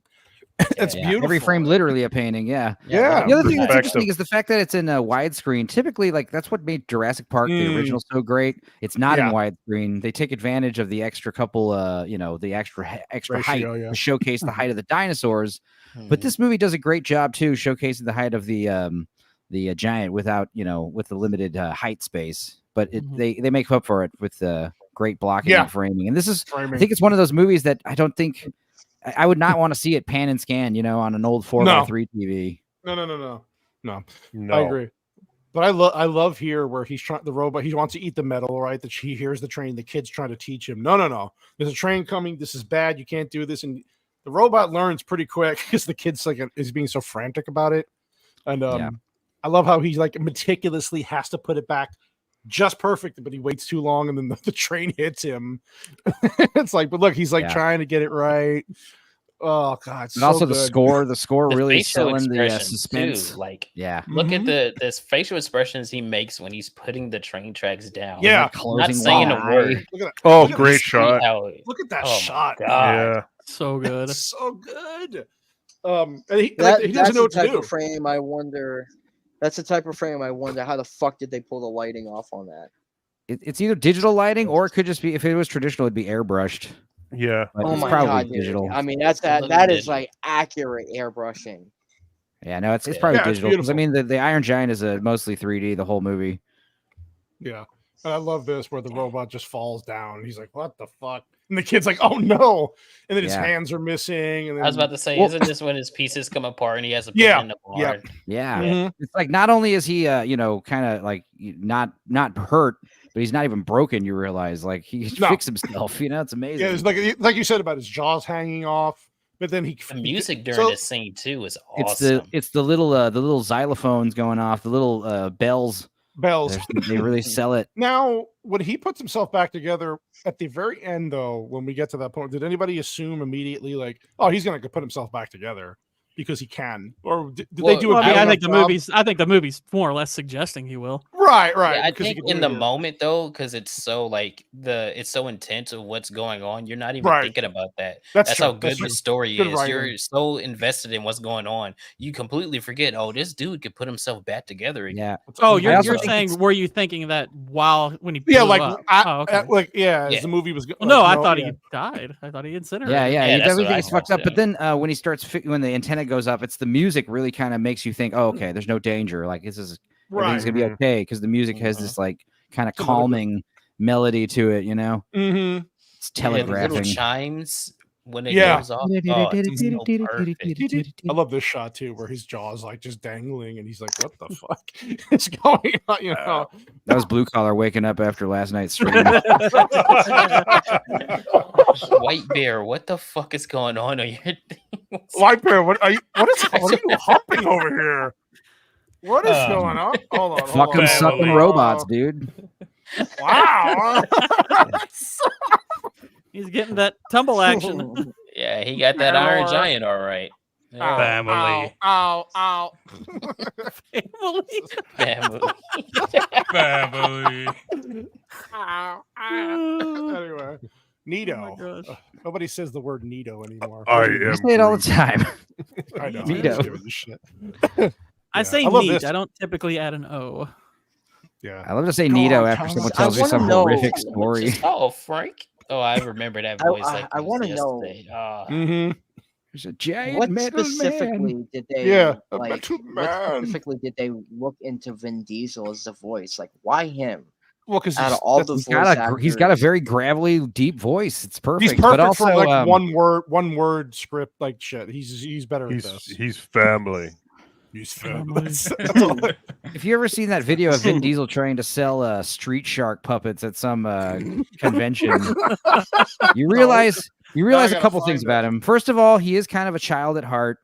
He does like, kid stuff and toys, and also he is a closeted gay man. That is established. Yeah, that's a very big. That's a very good. That's a big rumor. I don't not much rumor. I don't think though. Unfortunately, this part. Okay, this part of the movie was first of all never see. I don't know if you'd ever see this in an animated movie now. Actually saying grace. Praying to God. Yeah. I was thinking of Gord. I was like, oh, I think Gord would like this scene. I was like, but going back to that family, like that time period, right? And it's like a Norman Rockwell painting, right? 100%. And I love that the name of the town is Rockwell. I just put that together. Jesus Christ. I wonder, do you all think they they picked that town because the name almost sounds a little like Roswell? And I mean, I kind of wondered that while I was watching. I was like, that name sounds a little similar to Roswell. I think it's like more the Rockland based incident or something. Off of the 80s singer Rockwell. Yeah. I love think it's Rock. I think it's Rockland though. I think it's Rock. The funny thing is, even if you aren't religious or whatever, Rockwell. It's still I love that they have this in here. I'm just saying, like it's great. And I love how they're playing off of the word. Like he's trying to pray and he sees the leg moving. And he's like, oh my, the hand. Satan. Genuinely hilarious scene, and it's like so well animated, that's what sells it, Yeah. And I like how the mom's leaping out of his chair. I love Jennifer the mom's faces throughout. She's like kind of concerned, like she's like, what the hell is going on here? But he's playing. I also like that she didn't play it stupid, like right. Just didn't sit there like, that's strange. If she actually said like that was really strange. Like I don't know what's wrong with you. Very unusual. Okay. I assume it's puberty related, like everything else. Yeah, the hands watching TV. The hands. I just love it, and he's just trying to find a way to get this distract mom and get the thing out. And it backfires. He like goes too hard. He throws like a little quarter or something. I love how it's like it just reminds me of like a little dog just walking around. Yeah, it's just lost trying to find its master. Big dog. Yeah. Well, I also kind of like that. The whole idea of like the hands coming off. It almost like harkens to these like toy robots where the arms would literally like shoot out and stuff like that. But it's almost taking the literal approach with what would actually happen if they did lose their hands. How would they get back to them? Sock'em robots. Yeah, it's got like little touches like that. And I'm not sure if they're trying to allude to that, but it makes me think of it still. Yeah, I like when he puts the hat on him here. Let's pretend you're a gangster. Just pretend you're a gangster. Or even before that, he's like, "Hi, I'm Kent Mansley." He just slams the door in his face. Yeah. Oh, and also when he first sees the mom, his like she opens the door and he kind of stumbles and he's like right at her chest height and he like gives her the whole like up and down, like hello, up and down. So hello there. Ooh. Yeah, and the general's basically like saying, if you can't bring me proof, don't Yeah, you called me at home for this, Mansley. I love that. Yeah. It's so funny. I love this actor, by the way. The guy. Yeah. Oh, he's great. Plays like Fraser's dad. Fraser's dad. I love him. Yeah. He's so good. Fantastic. Mahoney. You want evidence? I just love how he puts the phone down and keeps. Nothing's going right for him. Yeah, sliding off. Oh, here goes my favorite part where he gets in the car and then he remembers his name. Oh, right. Because of the gun. He finds the kid's BB gun. Hogarth Hughes. You might as well call him Steppo or something. Hogarth. Hogarth. There it is. Yeah. I used to play bass in a banjo bluegrass band called Hog Hug. Nice. No kidding. No, I'm kidding. No, I'm kidding. Don't tease me like that, Denzo. Jesus. Here he comes back and he's trying. Yeah. You see anything suspicious, Hogarth? Nothing. No. We gotta talk about what is up with the name though. Why is he named Hogarth of all the names? Well, I mean, it is Maine, so it probably has some kind of ancient origin, like the name Nimrod or something. I think like there was like a famous artist named Hogarth, but I'm like, what's the connection? I'm not sure. Well, is Garth short for Hogarth? I don't know. Garth from Wayne's World or whatever. I don't know. Maybe. Do some research, Gord. Look it up, Gord. Look it up. Hogarth Algar. Yeah. You know what, Gord? You're a permanent co-host now. You have to do homework. That's nutty. Look at him. That's good. Yeah. All he was talking about last night was 100-foot robots. What else did you say? the hands going out the window. And this part again, and just then, so funny with the bathroom. When the scene. the fingers are dangling, you get that great like little piano lick. Yeah. It's so good. He's pushing, and they're like, "Are you okay, Hogarth?" He's just doing a really massive shit right now. Yeah. Oh yeah, this is why it's so important. You really chew your food, and she's yeah. just disgusted at him. You're like, ew. They bust in the room, and he's like, got his pants. I was like, oh my god, how embarrassing! Mom, a little privacy. Yeah, it's so good. Real soon. I'm sure we'll see you again, real. Yeah, and then I like. Oh, and she slams the door on his head too. Yeah. Ouch, that hurts. And I like how he brings him the comics, and I love how it's the old Action Comics Superman. Yes, dude. Action Comics. I was like, oh, it's so good. And look how the robot. Look again, another great shot. You got this giant robot's curious, listening to this kid, and I love that he shows him the Superman thing, and he's like, he's always forget. And then what was the other?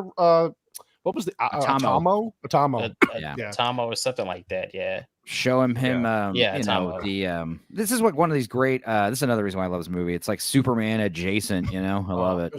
Look at that shot. I love this. Face to face with the kid. And just Superman. When did so this is Action Comic, how long was that run of like comics for Super? Like when did it turn over to DC? Stupid question, but like when did they actually start with the DC comic run? For Superman, I'm just curious because sometime in the 40s. Yeah, that's when the label started shifting over into because makes sense. Yeah, they were selling them for the military for them to read a lot of the makes comics. I love this. I love these shots of him walking at nighttime with the kid in the hand, and they're like the way it's oh god, it's so good. Oh, not only can you feel like the weight, but also like when he starts walking, like you could like he's moving real fast. You could feel like he's you could feel the speed, Yep. I'm the luckiest kid in America. Yeah. And I love this. This is one of my favorite shots of the giant, the kid, and the moon, and the ocean, and then just the town to the right of them. Again, this is like you said, it's a painting in every shot. You could snapshot this and put it on your wall. There's so many shots like this. I don't know why I like this. The lighting, it's just fantastic. Look at that. Yeah. It has that beautiful. Simon Stollenhag vibe where it's like Americana, 1950s Norman Rockwell, but with like outlandish sci-fi stuff in the image as well. Yeah, it's great. What's it? This two worlds colliding kind of thing. Worlds are colliding. I like I like how he tells him you can't go. And the robot's kind of disappointed because he's like, I want to meet people. I want to see the town. Yeah, not happening, buddy. Then he takes. He almost steps on that sheep. The sheep doesn't even react, or the cow. The cow. Yeah. So good. Yeah. And then he's I about. guess you can eat this car. Yeah. Doesn't the alarm go off? Yeah. No. The horn is like the horn gets back pressed. No, it's not an alarm. He like chomps on it, and the horn is just stuck down. That's coming. Yeah. But in general, yeah. And then Dean's the scrapyard guy. So and then the amazing sound effect when he throws it, you hear it like. I love this shot too. The depth perception here of the car moving in the distance, and then them up close. It's like God, man, so good. Yeah, and then they go to the scrapyard. He's like, it's all you can eat, buddy. He's like, oh, hungry. That's me. Golden Corral. All right, so, cannoli, you can eat whatever you want. Oh, hungry. Yeah. Me don't like the taste of gold. Doesn't he just chuck the fucking car? Like... Oh yeah, he does when it doesn't shut up. I love he's beating it up, and he just throws the freaking car. Like, what the fuck? Yeah. But Dean comes out and he sees it's Hogarth and Squirrel Boy. Squirrel. Yeah, I like this. This little interaction with him is pretty cool. I like this. It's not my style to report a guy. He's like, he's not going to snitch on him. And I'm like, I like coffee. He's like, well, this is espresso. I am hip. Yeah. Well, what's funny is like espresso technically does have more caffeine than coffee, but when you drink 9 ounces or 8 ounces of coffee, technically coffee has more caffeine than a shot of espresso. Yeah. It's true. Yeah. And I love how he just won't shut up. He's just wired. He just keeps going off and on. Yeah. It's all good. Just a kid being a typical kid, high on caffeine. It's good for you. Yeah. You are, and this is where he gives him that line. You are who you choose to be. And it's like, oh shit, Right. man. Foreshadow. Yeah. Look I like at how that he's got shot. Yeah, even that. Yeah, it's just like everything here is just so good. Yeah, then Like, I like how the kid immediately goes into defense mode. Yeah, like he wants to be protective of him right away, so he grabs him, brings him in, and he's like, "No, he's okay." And he picks up the kid, and he's like, "Don't squash him." Yeah, but I love how he's playing this off too. He's like, "Wait, what's going on?" Yeah, he's like, "What's going on here?" Even there's good sound design because, like, you hear the cup rattling. Look at that. It's like, yeah, all that sounds good. I love how he just he just accepts it so quickly. Like he just walks in, and he's like, yeah. Yeah, he's like, you got to go, and he's like 30. It's like 30, and he's still talking. Come on. He doesn't say anything. He just says, "Hey, he needs food and shelter," and he just pours his coffee out and just like goes in the room and closes the door. Yeah. I'm your friend, kid. I'm your friend. So he could stay, and he's like, good one night. Oh, the poor. And the so robot's do you guys tired. think that? Do you think Dean is an artist who sells junk or a junker who sells art? I would say both. Probably. Yeah. But a little bit of both. He's both. And Gordon's like, yes. I think he's a damn hippie. Yeah, you can't sell his art. You see that yin yang robe he was wearing? Values. He's a goddamn hippie. He's a hippie. I love how he's one of those love people. Love, yeah. One of them damn hippie trash greaser. No, anyway. The kid comes home tired as fuck. And I love how he gets into bed and he's about to get into bed. And the mom's like, "Oh, you're awake." He's like, "Oh, yeah, please kill me." Well, that's the other thing that's funny funny is pretty sure that image on that picture on the right would be his father. Mm. That little silhouette picture would probably be like the little silhouette there would probably be of his father. Yeah, it looks like Hogarth. Yeah. Well, I mean, he probably does resemble his dad. Oh yeah. That's true. I love the face here. Look at this guy's face. I've seen those silhouettes done of parents like a lot. Oh yeah. I love the face here. I ate your toast, bitch. I'm moving in. Yeah, he rented the room.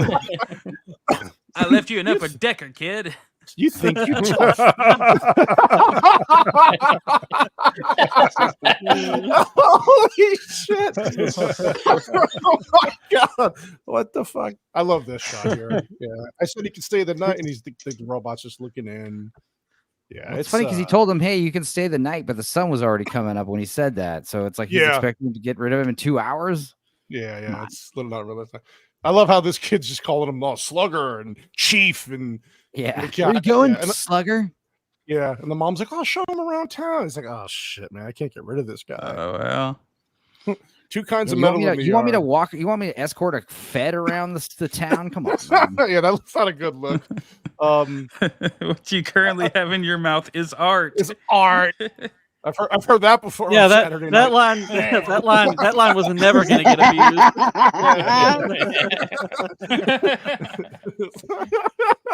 It's a thing of beauty. It's great. Yeah, that should have been like one of Tom Cruise's lines in Magnolia when he's giving his little conference. Tell that woman what she's got in her mouth is art. Is art. God, I enjoy this scene, dude. I just want one of those whenever he's eating, so bad, so damn dude. good. Yeah, the landslide. Yeah. Oh, then he puts that minus the X-lax. Yeah. But everything else looks good. Yeah, we live in a strange and wondrous time. Yeah, I mean, Hogarth is a child, so he knows how to eat sweets, he knows how to eat junk food. I just love and not gain a pound. Yeah. Going to places like this to get this kind of stuff. It's just a different time. I love it. Watching us. And I love how he's eating and he's like, you could hear the food swirling in his mouth while he's talking to Hogarth. Yeah. Good sound design there. Then he goes crazy. Yeah, I feel like maybe Christopher McDonald was actually eating a milkshake when he was recording his line. Could be. Yeah. Who built it? And he's like, we're gonna destroy it. Yeah, first satellite in space, first foreign satellite in space. Unbelievable. He's paranoid. Oh yeah. Well, not anymore. Now he's just trying to shit. Well, yeah. Well, it kind of shows that. Well, it kind of shows like something about like as we get older, we get more fearful. We get more. Of course, cautious of things. Yeah, of course. Very Same thing with Dean and Jennifer Aniston's character, and especially Mansley. Hogarth is just not afraid because he's young. He doesn't know any better. Is this true? Are you fucking with me? Goldar? I don't think so. But... No, okay. Goldar! One thing I actually really like also Hogarth before Hogarth. Good one, Black Lives. Good one. Oh my Been god! throwing out bangers all night. But I was gonna say, I really like that there's constant like wardrobe changes for these characters. I like just these little details. So often they'll maybe give a character like one or two outfits that they'll wear, and that's enough. It gives you the familiarity you need. But here it's like they're changing clothes constantly. He wears the same jacket, Hogarth, but he's like you see little details, little changes. That is a small detail that's like you can overlook that. A lot of people use it to to help you identify the characters and relate to them. It's like, oh, they're the one character with green shirt and blue pants, Watch it now, Fermented. Now. Get off the stream. Well, let's leave the stream on in the background, but go watch that. I love how the Giant's face too. Like and the thing is, he unintentionally created a piece of art that Dean liked, and then he's just been doing look how happy the robot is, like a little kid. Oh, look what I did! He's just playing with. I have a purpose. It's just, and again, like you said, expressiveness through a robot's face. Yeah. But they do a great job. Probably also why he takes the train track thing so seriously because he has nothing else to do. He has no orders. He doesn't remember that he's here to destroy things. Go back one frame, dude. Right here. Are the subtitles trying to get away from YouTube? Like, they might as well just put Minecraft in there. God. Okay. All right, that's good job, Whitey. Good pick. Good job. I love this kid though. He's like, it's a little undignified. It's like, do you even know what that word means? Or did you just hear it? Yeah, making him do art and crafts is undignified. Intelligence. He's a smart kid. Yeah. Instead, I'm gonna turn you into a living roller coaster ride. I mean, that's more dignified. Yeah, I love this. And he's pretending, and I love how he's shaking and. He's just like, all right, time to land, it's he's like, okay. Yeah, I was wondering the whole time. I was like, what is the G-force he's getting that kid up to? Yeah. Bit off more than he could chew. He just blacks out and can't even tell him to stop. This kid I think realistically, he would black out. Mm-hmm. Yeah. Probably, going that fast. This is why Hogarth grew up to be a pilot. He learned he could take it. Mm-hmm. Yeah, I love this where you see them going around talking, and every time he's got a shit somewhere because he's got. Yeah, I mean, another great thing about this movie, we talked about the score by Michael Kamen, but the soundtrack is also amazing. I had it in high school, and I'd listen to it all the time. I've been searching, and Salt Peanuts, and Rocket in My Pocket. So many good like old school 50 songs that don't get enough play, don't get enough radio time. I agree. Rocket in my pocket. Dude, I got a rocket in my pocket and the fuse is lit. It's not what you think, Gooch. Jeez, get your head in. No, it is what you think. It is what you think. Your mind out of the I know. That song is what you think because back then they had to speak in metaphors. Like that was a dirty song back then. Oh, yeah. Just imagine if that rocket in your pocket's the Challenger, then you got a huge problem. Oh boy. Right, I'm gonna sing that next time I'm on Gooch's show. I got a rocket. Salt peanuts.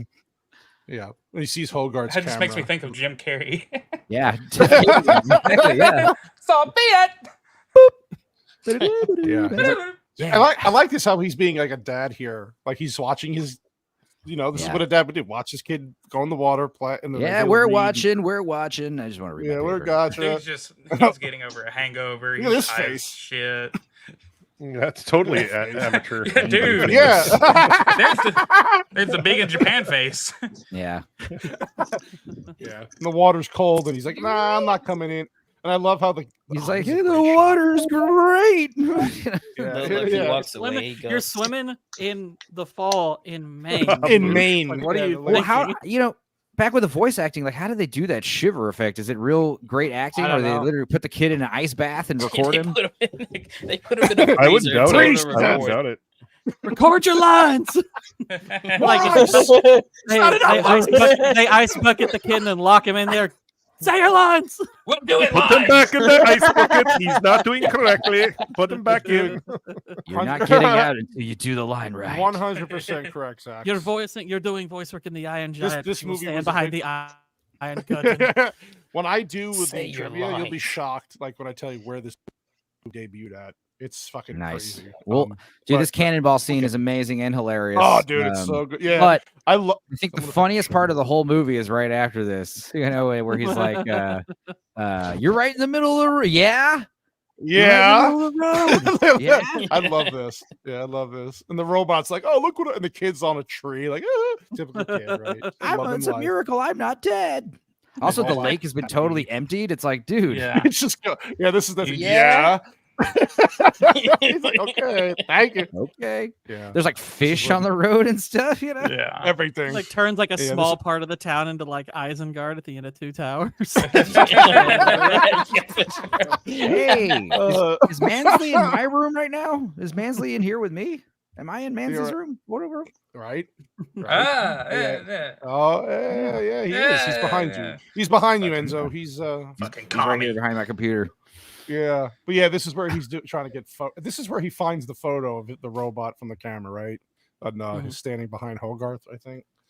I love this shot. Look at this. Like this was our earliest warning about selfies. Yeah.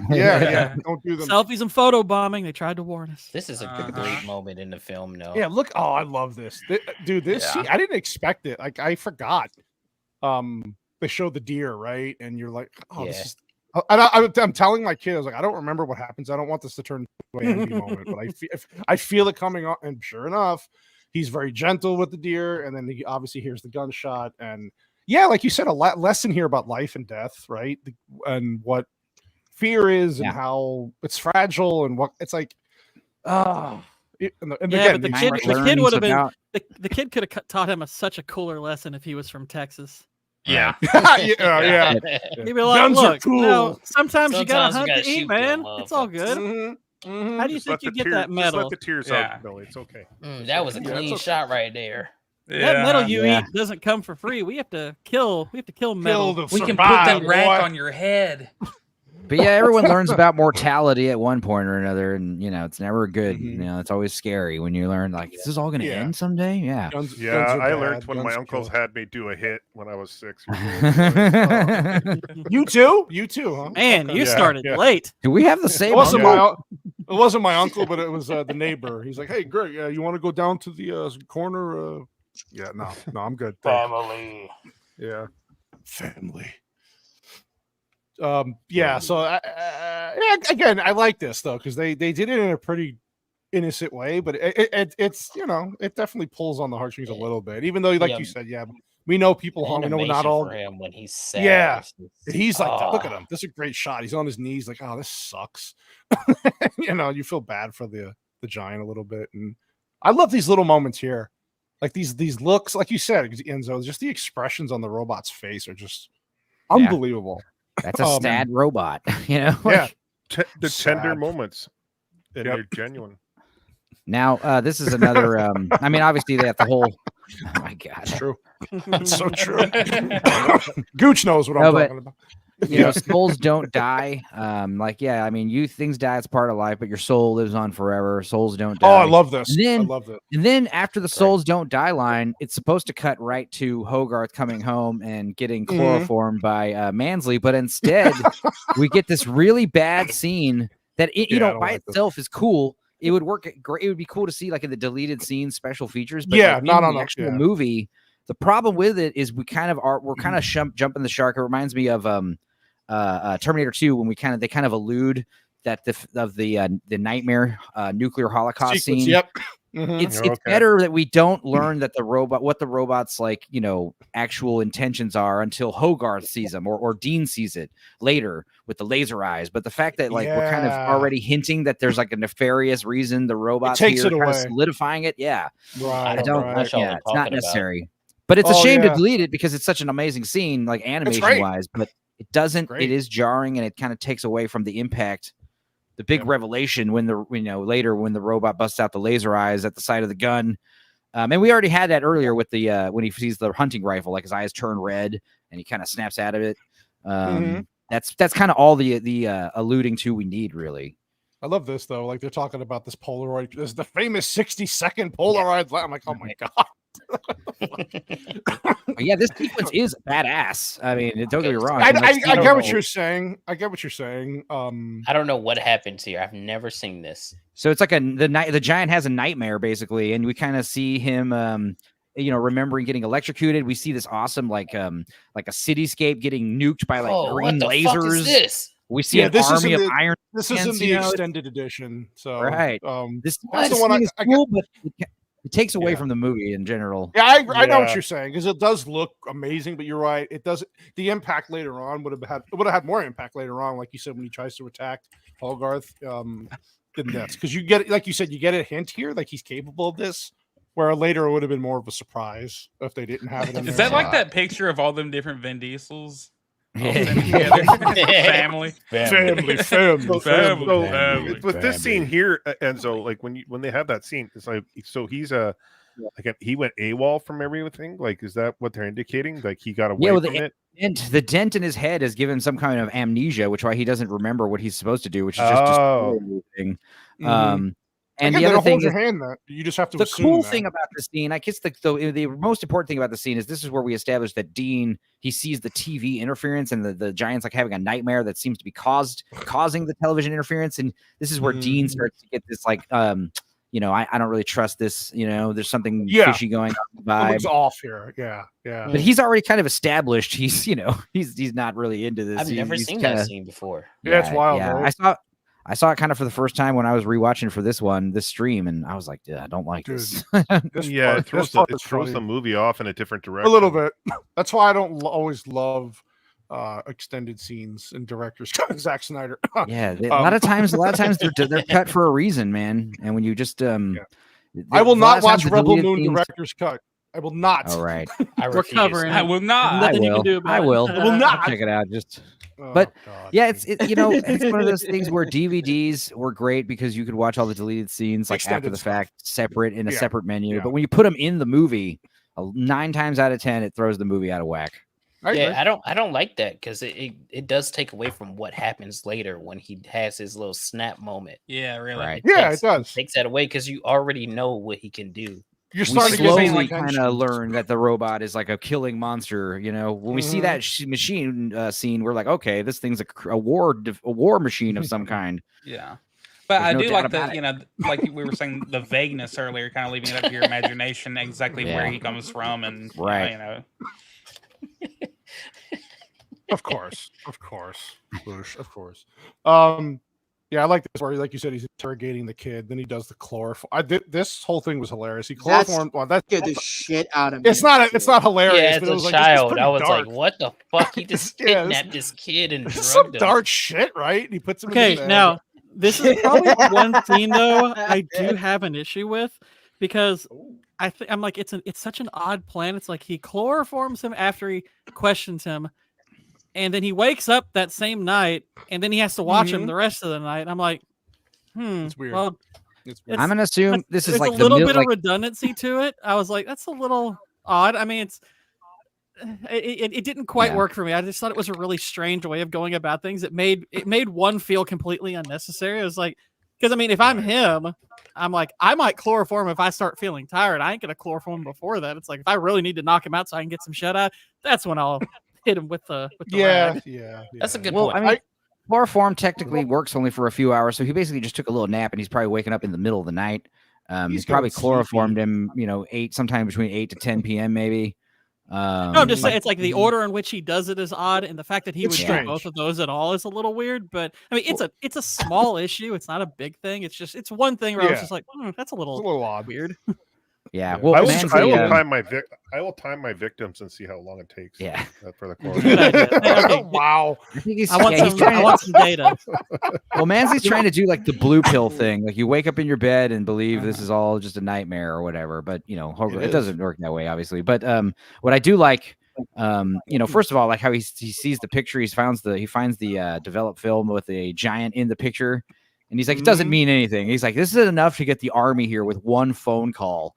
And then the best is he says, oh, right, he's at the scrapyard, food for the metal eater. And I say that all the time to Yellow Man. I'm always, every time I feed him, like, food for the Yellow Man. It's like always talking that scene. Oh, well, by the way, Anime, thank you for being a member for 6 Yeah. months, buddy. Appreciate you. You know what? I'm gonna give you a funny one that I haven't played in a while, and this is for you, buddy.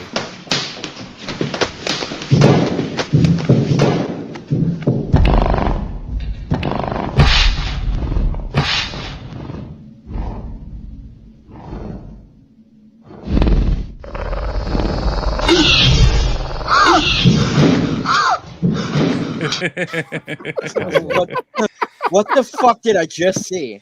What the fuck was that? The tranny soy jack. That's Speaking tranny- of chloroform, Trannysaurus Rex. Is what we That's said. a velociraptor.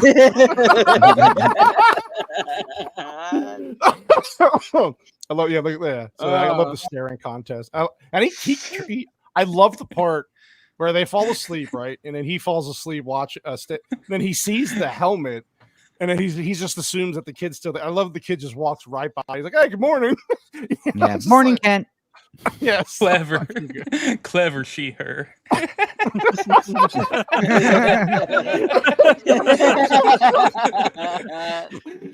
Oh my god. Oh god. Anyway, yeah, this is where he sees the army. But see, this is enough for him. You don't know how long he managed to outsleep Kent for, but it's enough for him to go make a phone call maybe and warn Dean about what's going to happen. So start staging the robot. And this part was crazy because I like I said, I hadn't seen it in a while, so I forgot. I'm like, where did he put this Hard thing? is so smart. Yeah, and then Dean takes them into this room, and there he is, a great shot again of the robot. He used him as an art piece, and he's like, because he's known for making these art pieces, right? So it's like, yeah, he created one out of metal. Looks like a robot. So it's like, dude. Also, another part that's really funny right before this is when they wake up in the morning. Kent Mansley wakes up, and he realizes Hogarth was awake before him. And he runs downstairs, and Jennifer Aniston's character is like, Mr. Mansley, the army is in our front yard for some reason. He's like, please call me Kent. Just like, you have a house guest, and he brings the National Guard to your house for some reason. No. Step outside, man. And I will say, like, I like how, them out. I like how they didn't make the general like a typical over the top super. Like he was at one point in the beginning, but like he actually had like some humanity to him, and he was questioning what was going on, not just America, I'm a general, I'm gonna do whatever, you know what I mean? They didn't go overboard with the general. He has one of the best lines nearing the end of the movie too. Just two minutes. There's the mom. Can you slip one of those iron pieces in me? No, Sorry, well, she calls it out though. You can tell that she has like this artistic eye, because she's like, "Hey, what's up with all this crap all over this thing?" Like, I think it's actually pretty cool without it. And it's like, it feels all slapped on. Yeah, and then of course the guy's like, "Fuck, man, I got called out again. This thing's not, they're not going to believe me again." And the other thing that makes Dean really like her is she compliments his other like one of his expressive art pieces, his metal spider thing. He's like, "I like this art." Yeah, she wants his metal piece, all right. She hasn't had any in a while. It's been a while, so You want to listen to Nine Inch Nails and smoke weed? Yeah. Goddamn hippie. I love how he tells the robot to move, and the robot's like, "Get this shit off of me!" Like, I'm done. He's just tired of sitting there. But again. So this is where we start. No Atomo is his no homo. No.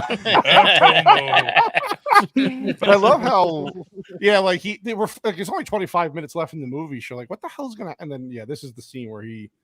This is where you should first realize that the Iron Giant is dangerous. 100%. He almost lasers him to death instinctively. He doesn't even realize what's happening. It's like it's auto response.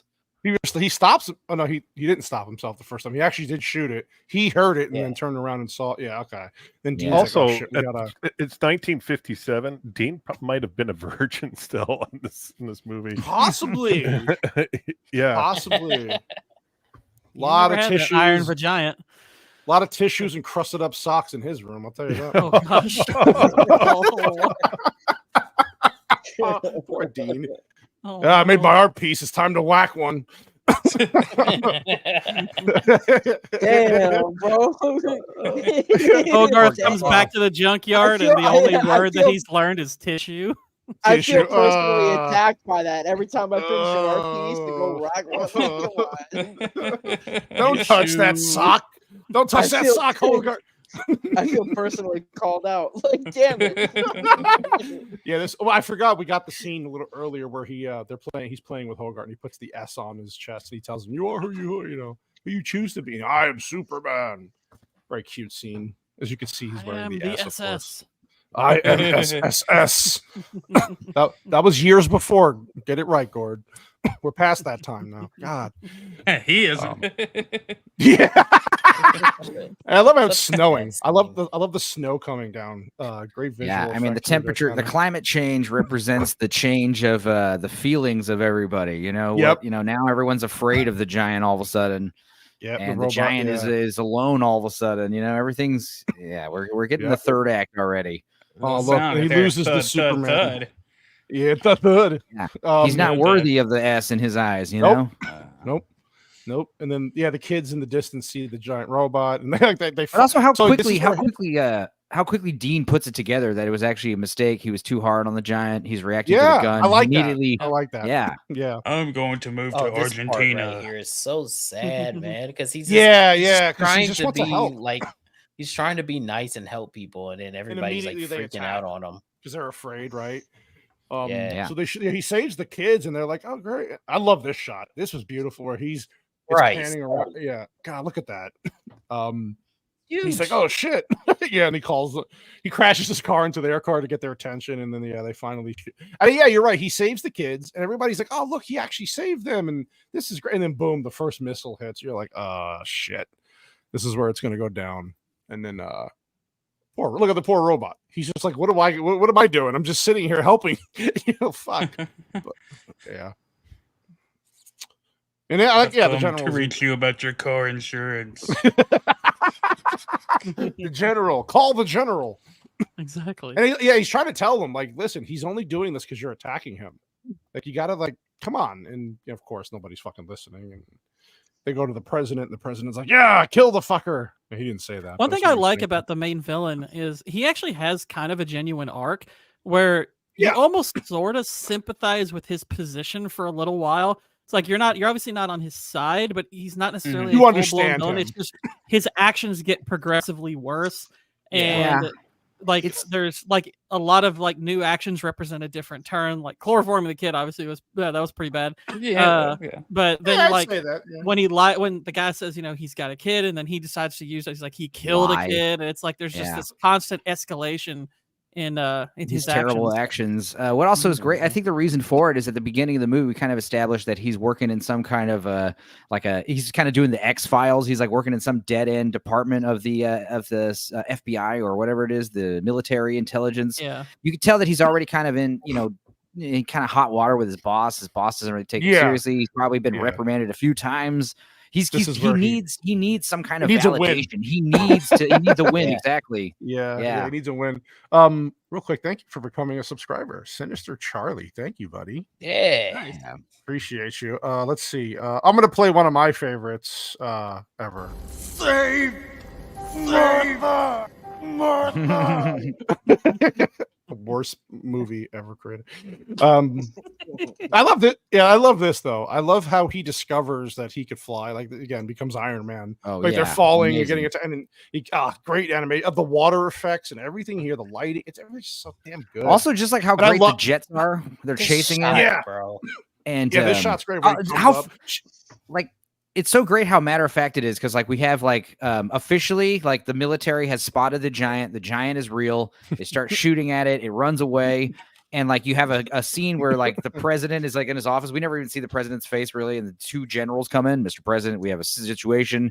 Cut right to the jets taking off. They're scrambling.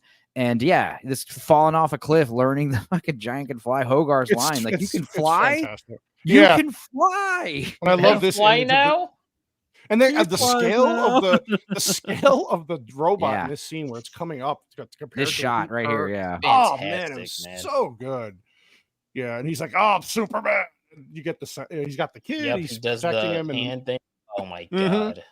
and then the missiles and the jets are firing at him, and he's just like, it tells him, stick your hand out, so you won't, wobble like Superman. Even at this fucking point, this kid still doesn't understand how serious the situation really is. Not yet. He's like, oh Not fuck, yet. like I'm gonna die or I'm gonna get shot at. Doesn't even come close to how big the issue can get. Yeah, he just doesn't get it.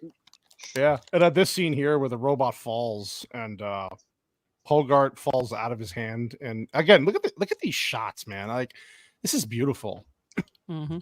Yeah, and then he sees Hogarth. Oh, yeah, man, this part right here. He sees he Hogarth. does a little whimper with his jaw. Yeah. Oh, God. And then he starts getting blown up, and he gets pissed, man. He's in the dent. I like how the dent just fixes itself, and he's in war mode. He's like, I'm fucking done being like, look at that. This is another great shot here. Look at that. Like, it's, I love the color change for the sky too. As soon as it happens. Now, by the way, he's straight up killing some people here. So I got a new surround system with rear speakers finally, and I'm putting this up. And my kid is like, "Is that loud enough?" I go, "No, let's keep going." Well, first of all, just think the emotions in the giant when he realized Hogarth, quote unquote, dead. Yeah. He's trembling. Angry. He's like about to cry, and then they start firing on him, and he turns into rage mode. And he vaporizes a whole tank.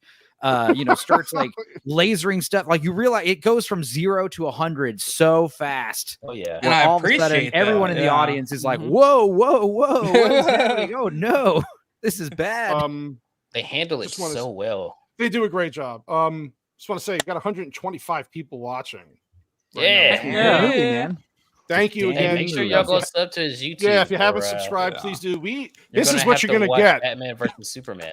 No, we're not watching BBS. Oh god. Yeah, this movie could have been like your typical monster movie if you had edited all of this stuff out. Basically, after the power plant scene, he goes right into this mode, and the whole movie is just Hogarth and his mom trying to warn the government and escape. And this still could have been a solid monster movie. But the fact that they pivot and make it this ET movie, it makes it A class. And you actually can understand, you understand that the robot was made to fight and destroy, but its intention here is because he's just pissed off and he's constantly getting attacked, and Hogarth's his friend.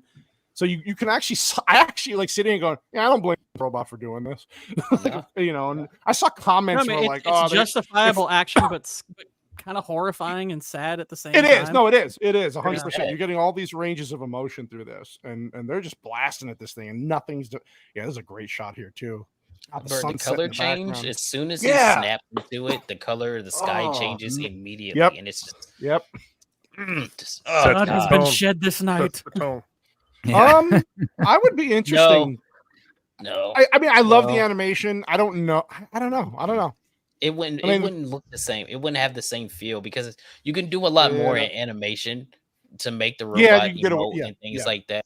And live action, you still need CGI shit. No, dude, it won't look. Yeah. And he lies. Vin Diesel's learned too many words now. Yeah, we get more escalation when Mansley's like, we can use the fucking atomic bomb on this guy. And, he lies. What does he say? You scared me, Mansley. Mansley lies and tells them, he killed a kid, and they believe him right away. And they're like, oh shit! So of course they're gonna, plays up that fear. And I love this. They go into the submarine and they're like, launch the freaking thing. And Jennifer Aniston's like, oh, Dean, you're so. Oh, never mind.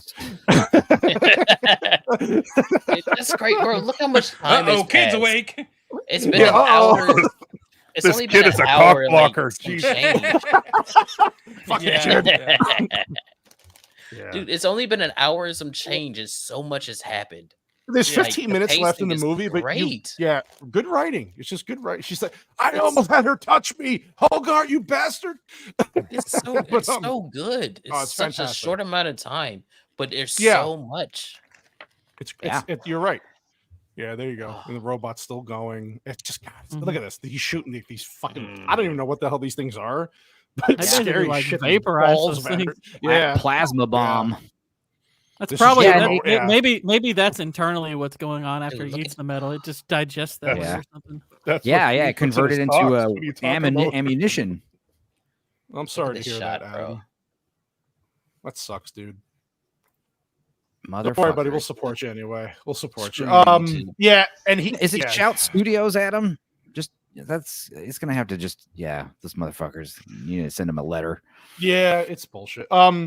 Again, but he puts the gun down because he's in fight mode now. He puts the gun towards, and Hogarth's like, gotta convince him, like, no, this is not you. You can choose who you want to be. You don't have to be a gun.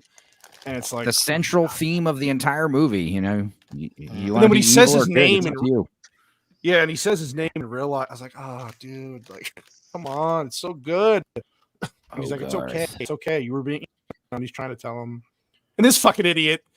And the general is like, stand down. Like, and he's telling, he actually, this is what I liked about this. It wasn't the typical general, like, oh, what do you know? I'm a general and fuck you. We're here to protect people. He's actually listening to the guy. And he's like, okay, you're right. He's protecting the kid. Don't shoot.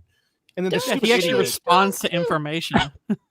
Thank you. Like you said, nobody acts really stupid in this movie. They actually take the information and act like how you would normally act. I appreciate that. How they they treat 100%. The audience like you're not dumb. They're like, you know what? This guy is telling you something that makes sense. And the guy's like, you know what? That makes sense. Hey, you shut up. Let's not do this. Yeah. And then too many times they go with that cliche of just like, nobody would ever possibly listen. You know? And this guy's reacting off pure emotion, not realizing that the robot's in close proximity to them. So he's just like, oh, and he's thinking about the fact that if this is true, then everything he has built up at this moment is wrong. So all of that opportunity he was getting himself is all being flushed in this moment. That's why he reacts drastically without I like how he stops him. He's like, the hell with my country. I want to live. Yeah. And he just stops him. Like, it's like, no, if you're gonna go with us, buddy. You're not getting away. And I love here again is another thing where the dean tells the mom, which you'll see in a second, like she's like, he's like, there's nowhere to go. It doesn't matter where we go. We're all nowhere near enough desks. Not enough school desks. The door frames under the door frames. Yep. Well, and this part's so good that they aped it in the Avengers. I mean, they literally do this in the Avengers, like the exact same thing. And then he's telling the kid, I fix, like you stay, I go. And look at these shots, man. Like, God, the missile above him, he's below. These zoom up shots, like his perception of the John. It's like, oh my God, they could show this 100 times in this movie. The music in the background, the music, No Following. This piece of music is called No Following, and it's one of the best I've ever heard. It does so much to convey everything, and it sells everything, and it has this like combination of tragedy and suspense and heroics. It's so well crafted. Where did you go, Gord? There we go, Gord. Yeah, a little technical. Gord had to go cry real quick. He said, if you don't want to be on the show anymore, just tell me. But yeah, the other thing that's so great is like, exactly. Like, there's no way to survive this. Like, that's such a cynical way. Yeah, exactly. Like this idea that we're all going to survive nuclear war is silly. Yeah. And the kid's not stupid. Like the kid knows that he probably does have to go. He doesn't want him to go, but he understands that there's a sacrifice. And this part broke me, dude. When he's like, "I love you" to the robot. Sacrifice. This guy has no male, like besides Dean, like if as a friend, like he has no male figure. He lost his dad. Probably it's like this robot becomes a really good friend. He has none. You're like, he's gonna lose this robot now after like having all these. Yeah, and you know what? Now our timeline is screwed because epic sacrifices turn you into an anchor being. So we're screwed. Right. yeah, no shit. And I love this. Yeah, it's like when your dog has to get put down as a kid or something. It's like it's hard. Now look at that shot of the explosion. So how many of you guys cried with this scene? Yeah. I got close. I got a little teary eyed. Little burning nose. I'm with my kid. My kid sitting next to me, 16. I'm like this. I'm like, no, I'm good. I didn't think about if Taika Waititi made this movie, he'd say "Adios, hoe bags" and go to. Oh my God, he would crack a joke right before he the Iron Giant would kill himself, and then everybody would be sitting there sad, and then Mansley would say a fucking joke. I have to defend Taika Waititi. Here's the thing: if you've seen Boy or Hunt for the Wilder People or Eagle versus Sharks, those are amazing. And he's films. capable of making really good movies. He's really definitely capable. Dude, watch Boy. You will love it. I haven't it's seen that so one yet. Amazing. Yeah, He can do This is a some good dang good shot. movies. I mean, What We Do in the Shadows is great. Oh, I love That's that. yeah. That's I mean, it's fantastic. only his I mean, like That his TV his series big is great, IP too. stuff that's a little lacking. Jojo Rabbit's awesome. I love that movie. Yeah. He's I haven't got seen. some it. You good know, I've movies. never seen that movie. I've never seen that movie. Really good movie. Oh, Check wow. it It's out. actually That was it's good. one of his weaker movies, and it's still really good. But yeah, Hunt for Wilder People, Boy, Eagle versus Shark. Nobody ever brings those up. They're so good. They're so Hunt for charming. Wilder People is Yeah. very slept on, and I don't know why. It's Oh, this is a amazing. good shot here. Yeah, this is a great Ah. shot Yeah. too. It's like the North Star. Technically, like, the power would be out right now. There'd be like a huge EMP, Yeah. right? You think the Yeah. EP would Yeah. probably hit him? Yeah. Just go. Yeah. It's all right. It's a movie. It comes back on I love later, this. you know. Yeah, but I love this. So they built the statue for, or Dean built the statue in memory of him. Yeah, Birds are his shitting best all work over. It's yet. good. Yeah, and I like. Your And then best work yet, honey. he finally got laid. She's like, "Oh, your best." Oh, he finally got some. Good, go you, Dean. Go you. Dean's the man. He looks Yeah. like he's They like just- annoyed by. He's like, leave me alone so I can go art. Bitch, I gotta go. Yeah, I gotta gas I her. gotta go art. Get back I to gotta go work. art. woman. I gotta go. Yeah. Go back. It's like, well, to be She's fair, like- like all your other art looks like, you know, what's her name for Beetlejuice's art, you know? Like, so, Oh yeah, Well, yeah. they Yeah. I don't know if they've slept together, then that's not right because they don't have a wedding ring on. They don't need to be having them premarital relations. Not 1957. Goddamn that- What would hippies. Hobath think? That's where shotgun weddings happened. Yeah, And Hogarth's Another playing with his interesting friends. detail, you see how the bully is now like friendly with Yeah, Hogarth he's the friend, now. yeah, after yeah. everything that He's best happened in friends the now, town. yeah. They're all really friends, good. and the general drops off the a part that came It's with the only I part like- they I like- had, and the general thought you should have it. That's but that I would love never this shot happen. here, too. Yeah, never, I love ever. this shot because I like how it's still showing him kind of looking up at the robot, like his perception of the robot again. Yeah. I just love I this miss whole him. thing. It's just, yeah, it's so fucking good. And again, you hear the thing moving around, and you see it moving, and you're like, oh shit, he's building himself together again. I Right. love it. He just opens the thing, and he knows it's gonna go to him, and yeah, he even says goodbye to it, like see you later. Like he's See still you there with them, later. kind of. And then you get beautiful. the There music goes for my all the hero. pieces The build up, coming and then it's an together. ice. Yeah, Ah, Yeah. that's where you sing your Sting song. Why I dream of red. good luck yeah. learning any words from those Icelandic kids. I Sigur know. Rós. Sigur Rós is a good Icelandic band. Yeah, there you go. I Um, love this. I just love how it but ends. It's I just- remember as a kid thinking like this movie could get a sequel set in like present day, which was early 2000s at the time. The robot has put himself together, maybe make it live action. But you know, in hindsight, it's like it's better that nothing happened. I'm You saying know, I it Although, want was all truth be done. told, though, I would go to see it just to see if you're going to be true to this. If he comes back to that kid and is speaking Icelandic when he comes back to him, that would be amazing. That would legit be amazing. what does Icelandic sound like? Enzo, give me some Icelandic. Well, you know, like imagine a country of people that eat fermented shark that's marinated with their own urine. Nice. Sound like you know Nice. a lot of Fucking bass right there. Basically, it's a Germanic language, so it Yeah. kind of Okay, I got you. I got you. Brad Bird, Oh, they- dude. That's Brad crazy. Bird, dude. He's first, a goat, man. there you go. It's my That was, family. short movie, but great. Yo, white Yeah. You Whitey, you're just throw killing this me, in dude. cap cut and just like put it Dude, together and pull it up. every show. I literally get distracted scrubbing through because I look at this shit. I'm like, Whitey, you're killing me, dude. I'm no Absolutely Zachary, killing me. but I love it though. I do stuff. he's got his own kind of He art. does a different type of art. I arted. I just love the idea that So it's just obvi- family. Subscribe to family. Now Vex isn't here, obviously, but I do have trivia that she conjured up for this movie. Do I have to do Yay. a Vex voice for the trivia? Do I Yes. There you go. There you go. Just Say put say, her say head you're on there. sorry 100 times or Sorry. I'm Oh, I'm sorry. sorry. I'm gonna do. sorry. I'm gonna do Sit Vex's. down. I'm gonna do Vex's Valley Girl voice. If I may. That's another thing Vex says all the time. Yeah, if I may. Yeah, if I may. If you ever want to make fun of me, I always say like, "Here's the deal. Here's the thing." I say that a lot, way too many times. And then you're Alright, gonna throw in so- some racial slurs, you know. Yeah. So the Iron Giant. Sedaddle. Sedaddle. It's what was it? Commodus. Commodus. So Commodus. Sedaddle. Oh my god. domestic. She doesn't sound like that. She sounds kind of like more the actually kind of vibe. I don't know. Second. Yeah. Actually, in the budget on this the budget on this movie was $70 million. Jesus, that's a lot of money. Nice.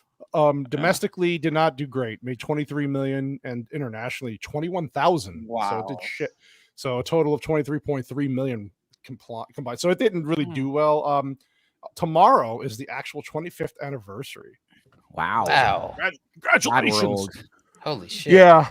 So we were talking about where this opened up. This movie debuted at number 9 in the box office. And I'll tell you why. I'll tell you why in a second. And then it debuted the following week at number 10. So it came out as the same day as The Sixth Sense, The Thomas Crown Affair, and Mystery Men. So it had stiff steel competition. And I think another big problem with it is like I saw it. I didn't see it in theaters. I saw it until it came out on DVD. A lot of people came out. On VHS. And it was one of those things where when that movie starts popping off in the third act, and this Iron Giant turns into a big war machine. That's when this movie totally solidified itself in my eyes as like amazing. It's like The Incredibles. Like it's a badass action flick with heart, Yeah. No, it's true. I think a big problem with the advertising was they kind of try to keep a lot of that under wraps, which is good. Yes. But when you try to pick, it looks too kiddie. It looks like a kid movie.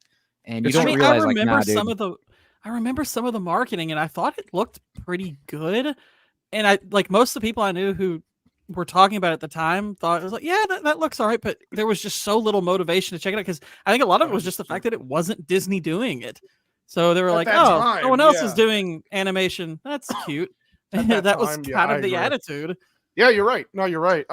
Like you said, it had some really tough competition. Well, so here's the thing about animation and sorry.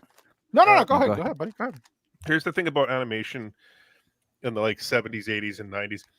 It was always thought to be kids' movies. Like adults would never go to these things, and that's why there was a struggle to get a draw to the theater. That's changed. Yeah. It had that this stigma. This is a kid-friendly movie, but I wouldn't call it a kids movie. This is all ages movie, Oh no, it is. No, it's got some, but this movie's majority. It earns its PG rating. I mean, it earns it. Yeah, majority of animated films and everything at the end struggled to become even. I mean, every Disney animated movie was operating at a loss, and they didn't care. That's like kind of back then, though, they got most of their money back from the sales from the home DVDs videos. and the VHS and stuff like that. So they made their money back that way. That's how Akira made their money back. That's how they all made their money back. Forgot about that. Yeah. So also at the time of the other movies debuting, you still had the Blair Witch Project, American Pie, Runaway Bride, Deep Blue Sea, Inspector Gadget, and The Haunting going against this. So it really just didn't have a chance. Fight Club 99 was one of the best years of all time. It was great. Matrix was that movies. year. Mystery Men and Dick were like some of the worst movies that year. You know what I mean? Like just to put Mystery Men's awesome. Yeah, exactly. Dick's what hilarious. I mean. Yeah. So this was the second animated film after Space Jam for Warner Brothers in that time. So 96 was Space Jam. This was 99. So that's a huge leap in quality. Of course. Dude. Oh yeah. And I'm not saying Space Jam's terrible or anything. I mean, it's a goofy, kids movie. Yeah, I remember as a kid in the theater seeing Space Jam and kind of being mad about the whole thing. It's a very mad movie that's fun for kids, especially if you grew up liking Michael Jordan. Listen, I grew up in that period of basketball. That was like the height for me. So same. So I liked it because of that, but it's not a great movie now. Well, one of the things that I remember being excited about when I rented it is I knew Brad Bird was involved in The Simpsons. I knew who he was.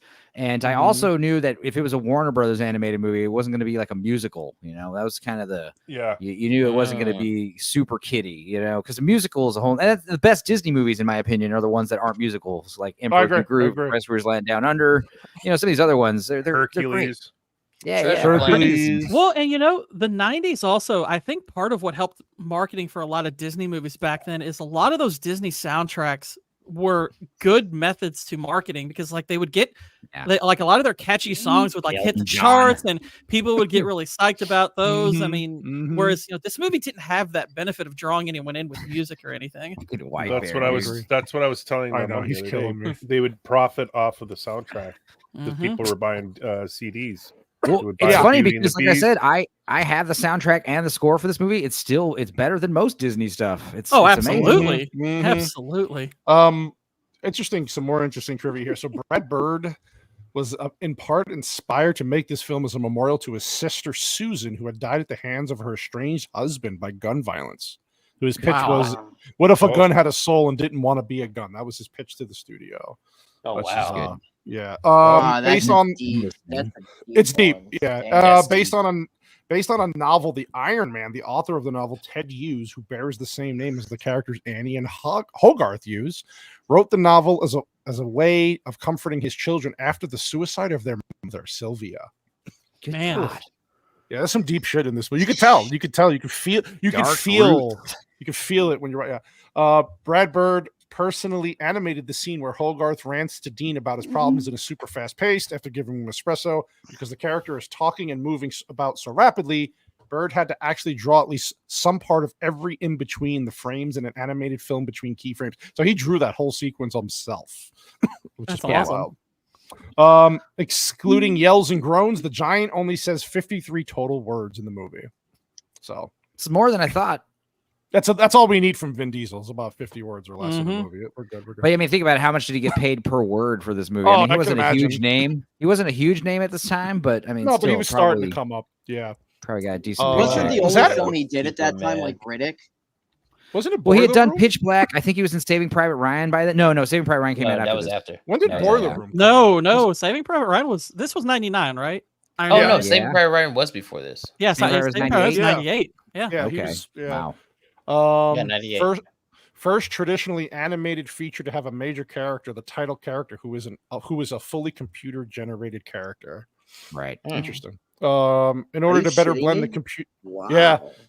So in order to better blend the computer generated giant into the traditionally animated film, technicians came up with a program that gave the giant's lines a slight wobble in order to match the natural line imperfections found in his hand-drawn animation. That's pretty cool. That's amazing. Yeah. They had it is now available on every voice changer app. The software and the computers back then had trouble trying to pick up the animation. So like they had Bugs to make Life. one. Yeah, if you watch all those. Yeah, if you watch like The Great Mouse Detective, when they go into the big clock at the end, like that is obviously it looks too smooth. The computer animated clock, even though it's still cell shaded. Yeah, and like Enzo was saying, the scene where he's having the dream about the Iron Giant race of giant people, that was added obviously for the signature edition, which we saw, which it did not need to be in there, but whatever. So you're going to love this. It was originally meant to be a musical. Pete Townsend and Des McAnuff developed it as a stage musical using songs from Pete Townsend's concept album, The Iron Man, much like the stage version of The Who's Tommy. McAnuff decided it would work better as an animated feature and pitched it to Warner Brothers as an animated feature and not a musical. I was like, thank God. When he realized that Tommy flopped, he says, listen, no. I love The Who, but that movie is fucking shit. I love Tommy, but it is I like weird. it. I like when all the beans shoot out of the TV. TV at the end. I'm a pinball. Anyway, Brad Bird mentions the tonal shifts between Michael Kamen Brad Bird mentions the tonal shifts Michael Kamen had to work with in dealing with the music for the film. How it goes from somber to bittersweet and almost cheerful in the next scene. After Bambi's mom is shot, it goes into birds singing and being happy. I was always mad at the birds because I was still feeling bad about the mother dying, he says. He wanted to make sure that they eased out of the sad moment rather than shift into it too quickly. That's pretty interesting. Yeah, we lost Michael Kamen too soon, man. I mean, he died pretty much right after this next year. He did in 2000 he did X-Men, and that was like his last movie. Yeah, that's right. Very sad. The scene in the scrapyard after the deer had been shot, according to Brad Bird, was designed to show kids' logic. The idea of Hogarth explaining something to the giant as a reflection on himself and his place in the universe. It's a beautiful scene, says Jeffrey Lynch. It's the first time you get to see the giant really actively embracing humanity. was pretty interesting. There we go. The look of the film was inspired by artists like Edward Hopper, Norman Rockwell, and N.C. Wyeth, while the animation was inspired by the work of Chuck Jones, Hank Ketchman, Al Hirschfeld, and Disney's 101 Dalmatians. We nailed it, dude. A lot. Got of it, great buddy. Yeah. That's a lot of good talent right there. Last bit here is the failure of Quest for Camelot in 1998, the year before, led to the budget for the Iron Giant being slashed. So if it was 70 million, what the hell was it before it got slashed? Marketing and everything. Probably 90 or 100. Casting trivia. So casting trivia. So before Vin Diesel, we had some people. We had Peter Cullen as an option. Sean Connery. Oh God, that would have been great. Yes. He just keeps on slapping everybody. Yes. Yeah, I was about to say he's just gonna be. I'll take titties for 400. Your mom's titties for 400. Yeah. Your mom looks like the prom queen. Frank Welker and James Earl Jones were considered. James Earl Jones. Damn. Yeah, James Earl Jones. That's a good one. Maybe what he has that kind of voice. Here we go. You're gonna love it. Warner Brothers originally wanted John Travolta to do the voice of Dean and have Arnold Schwarzenegger do the voice of Kent Mansley. Oh fuck! Wow. I got you. Wow, my head. It's a robot. Oh my, It's 1957. We have a full-blooded Austrian working for the government. I don't buy it. You don't understand, Hogarth. Don't ask how I moved in and became American. Well, Travolta was hot in '99. Like everybody Yeah, was dude. Travolta. I could see He had that Travolta playing resurgence. I can see Dean. Travolta do Yeah. that. Yeah, I can see Yeah. that for that role. Yeah. Schwarzenegger is Mansley. No, Schwarzenegger's the Giant. Maybe. Get to Yeah. the chopper, Hogarth. Fire the missiles. Fire the Launch the missile now. We must kill it. You realize that missile's gonna hit us? Get to the chopper. This is why it's so important. You must chew your food. I need toilet paper. None of this is really happening. All right, Just dreaming. Tommy Lee Jones, Alec Baldwin, Burt Reynolds, Kevin Spacey, James Woods, Dennis Hopper, Patrick McGoohan, and Patrick Stewart were considered for the roles of Kent Mansley as well. I think Alec Baldwin had a shot. Sure. Yeah, he probably could. Oh, He often Nice does. pun. James Woods, I could have seen doing that too. James Woods could pull that off. James Woods would have I killed it. even He I could play a see good Kevin asshole. Spacey too. Kevin Spacey. Yeah. But no, he'd be trying to. He would have been using too much. He'd be chloroform that kid for the wrong reasons. Like every night, whether he has questions or not. He's not just You're watching. gonna be an him. actor. You're gonna be. Let me tell you. He'd probably be like, "Let me teach you how to play poker." I can show you where to put that helmet, Hogarth.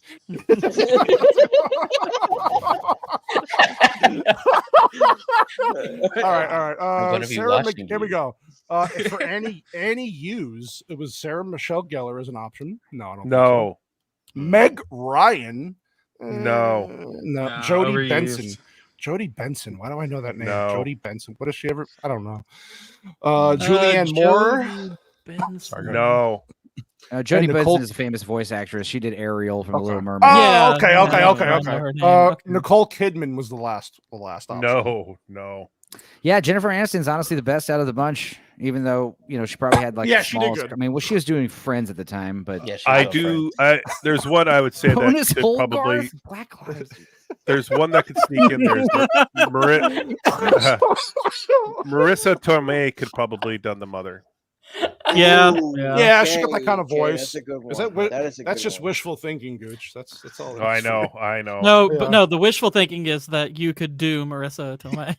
Yes, Marissa Tomei with the accent for her accent in My Cousin Vinny, though. That's how I accept that role. Oh my God! Yes. Yeah. Doughy-eyed little deer. All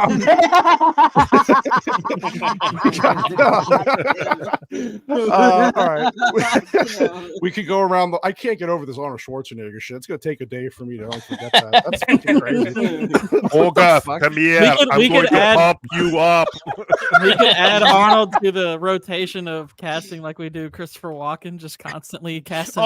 Yeah. Oh, I still think Christopher Walken would have been a great. That has been ongoing forever with Christopher Walken. Walken as either, well, not Dean, but like the rope. Would he be a good robot though? No, you need more talking lines. He would be Christopher Walken. as a robot. Christopher Walken robot would be kind of amazing.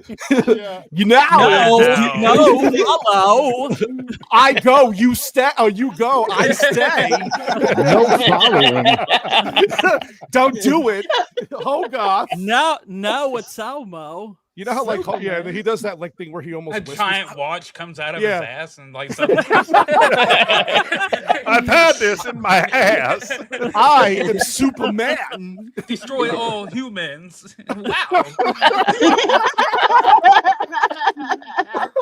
Oh, man. I came in space. Oh God, I can't do this. Why anymore, am I, people. dude? The fact that I'm not high right now is such a shame. You don't need to be on this show. I'm high enough for everybody. I'm high enough for You everyone don't here. come high, worry. you leave high. I guess we could try to go. Fucking treasure. I am so fucked up with this Arnold Schwarzenegger shit. We're gonna go around and give our final thoughts and rankings. Kata, final thoughts and a rating for this movie, my man. I think the movie is almost as perfect of a movie that you could have. The pacing is amazing. It's only an hour and 20-ish minutes, and you get so much out of this movie. It's a classic. Like, it's going to age so well if it ages at all, and it's just perfect, man. It's one of those rare moments where I want to give it like a 9 or a 10. It's so good.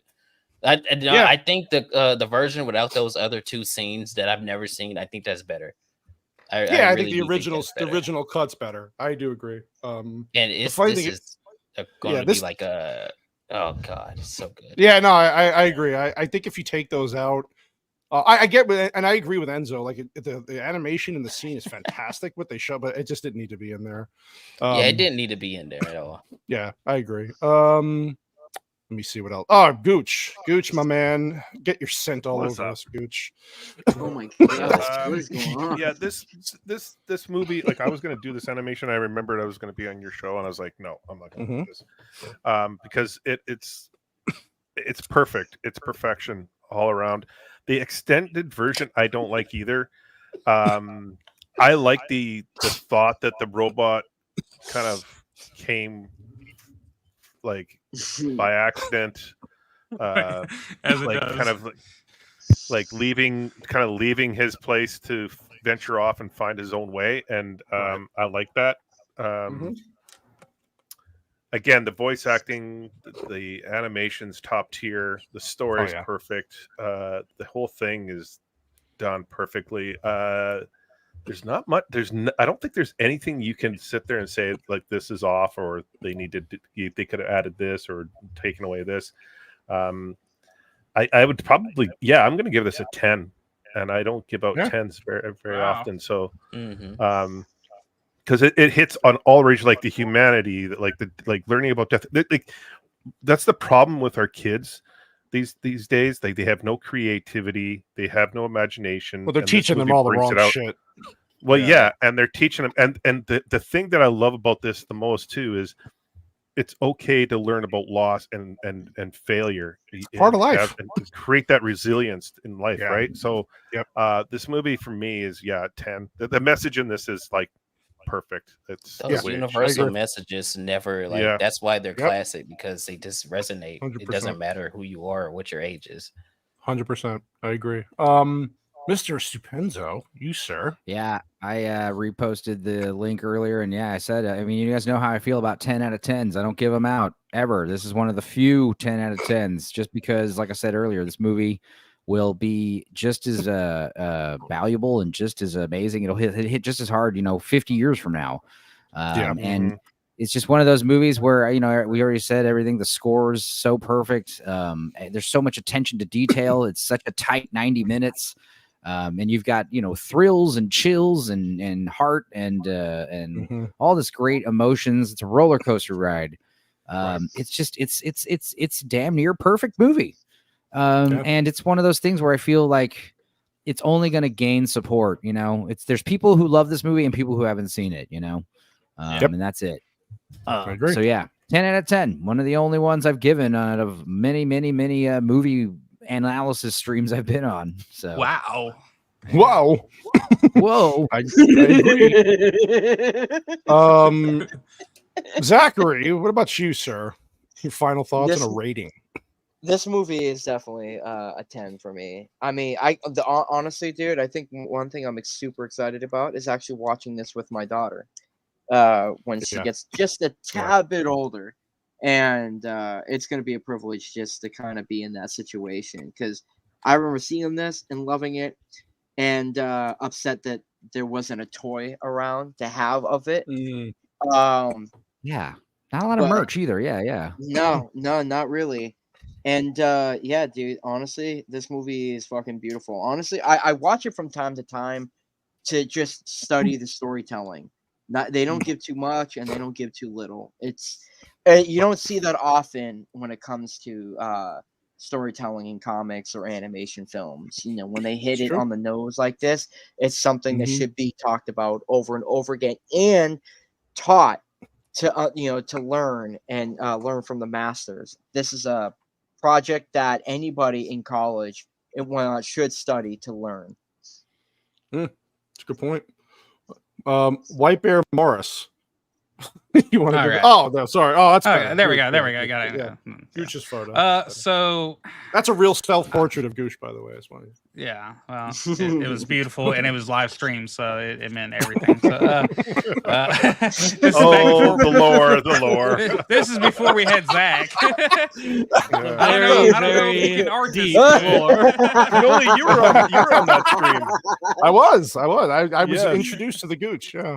See, I was laughing when you guys were laughing, but then I turned and looked at the Gooch. I was like, oh, there it is. Straight in the eye. There we go. Yeah, this is this was a movie that really surprised me when I was a kid, because I wasn't really used to the animation style. I wasn't into it because it was either The Lion King or hardcore anime at the time when I was that age. But then I saw that and I was like, big respect, and just the storytelling, it really caught me off guard. How well it was done, and nose was definitely burned at the end. Like I said, if you haven't seen amateur analyst review please go of check it, that out. that will about have you crying because it's so done so well. So anyway, I'm gonna give it a 9 out of 10. There you go. 9. Give it a 9. Gourd King, Iron Gourd. Well, I'll preface my scores, and yes, I'm going to give 2 scores here for a reason. By saying I'm scoring. No. You'll like it. I'll preface this by saying I'm scoring this based on the special edition because I have not seen the original without the added scenes, which one of the primary things I'm taking from this stream is a desire to see that version. If I was merely going to judge this on a personal level, just subjectively, I would probably give this something like an 8 out of 10. And that's up from a 7 the first time I saw it. 'Cause first time I saw it, I was like, yeah, that was good. And it took a while before I even felt motivated to watch it. It's a movie that's grown on me the more I've seen it. However, if I were to score this just taking my feelings out of it, I would actually score it higher because there's so little actually wrong with it. I'd probably give this at least a 9 out of 10 because it's like, regardless of how I feel about it, this is near perfect. Yeah. And there's so much that this movie gets right, and that's part of the reason why I want to see the regular edition of it, because I'm curious if it actually is. What's interesting is it's 3 small scenes that are added, and that's it. Yeah, I mean, like I said, there was a couple little things that irked me a tad, but it was nothing major, and those wouldn't be things that could even hold it back from getting a 10. Like, to me, a 10 doesn't necessarily have to be flawless. Yeah, it's a great movie. It's a really great movie. That's why we do this show, Gord. See? That's what, so you can watch movies you don't want to. No, I'm just kidding. I think some other 10 out of 10. Some other 10 out of 10s for me are like RoboCop and Return of the Living Dead. These are movies that have like no fat. Yeah. Everything in it is utilized correctly. The movie makes you feel how it wants you to feel. That's, to me, what determines a perfect movie. Like the movie has your emotions by, the movie has you by the balls. Just tells you, it tells you how to feel. You're in the suck zone. You're in the suck zone. You are. Well, you know what? Why do you? Since you mentioned the it, suck zone. That's the point. basically at which the twister sucks you up. The suck zone. Oh my god. That caught me off guard. Okay.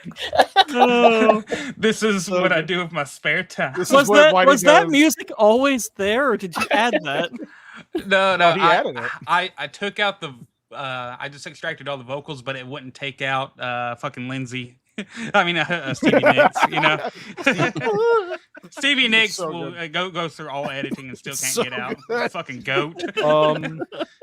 Yeah, I guess you guys echoed everything I'm going to say. I think it's just about nearly perfect. So I'll give it a 9 out of 10 just because it's so close. It's rewatchable.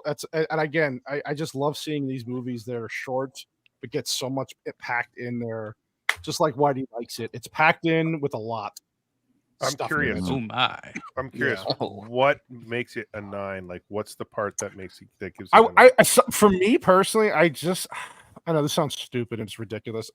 I wish it was a little bit longer, just to have more time with the robot and Hogarth, just a little bit more, because I feel like they took a lot to like the side characters were great.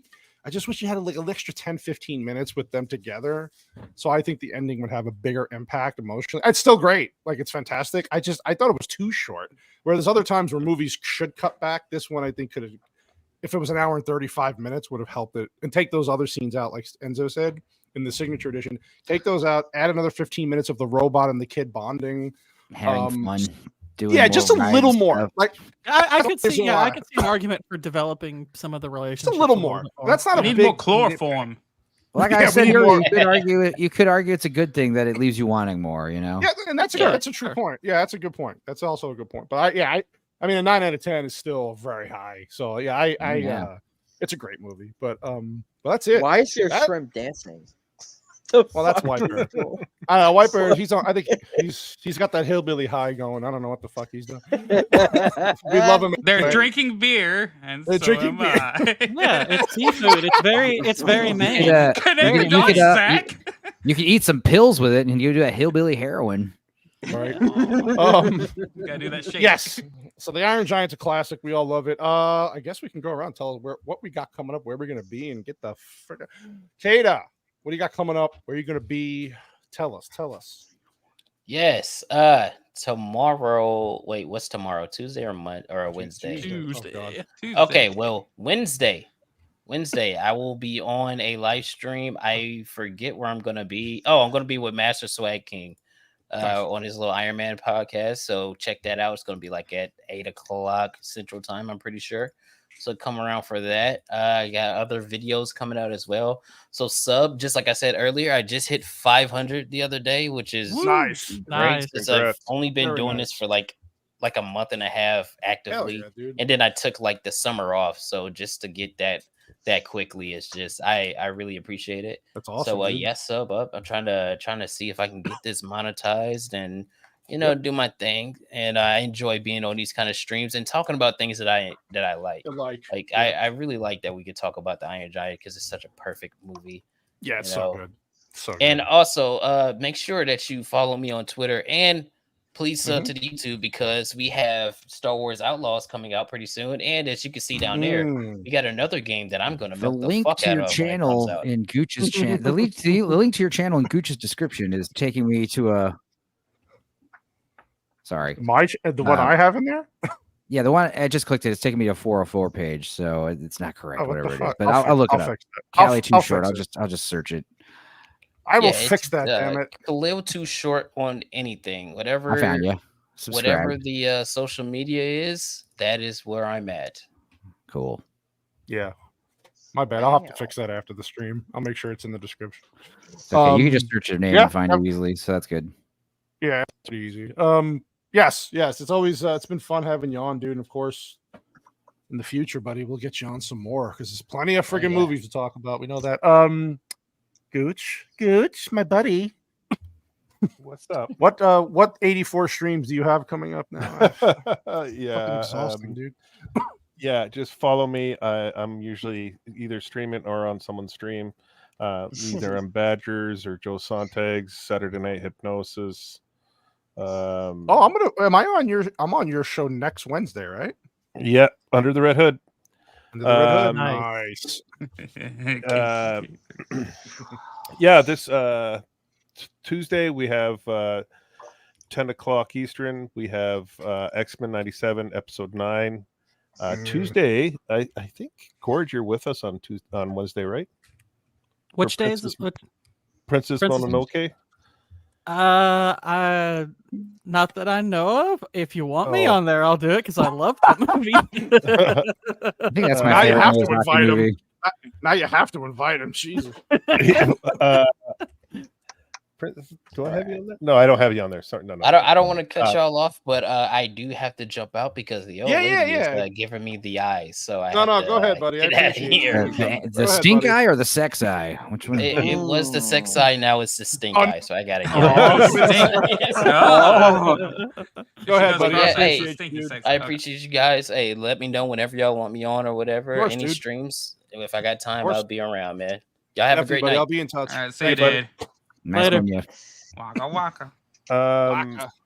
What was I saying? Oh, and then Thursday we do the Demon Slayer. We're on episode 14 and 15, I think, this week. Demons And everywhere. then Sunday night, check out Late Night with Gooch. It's been a lot of fun doing that. So it's that's good. Yeah, that's good. Yeah, that was funny last night.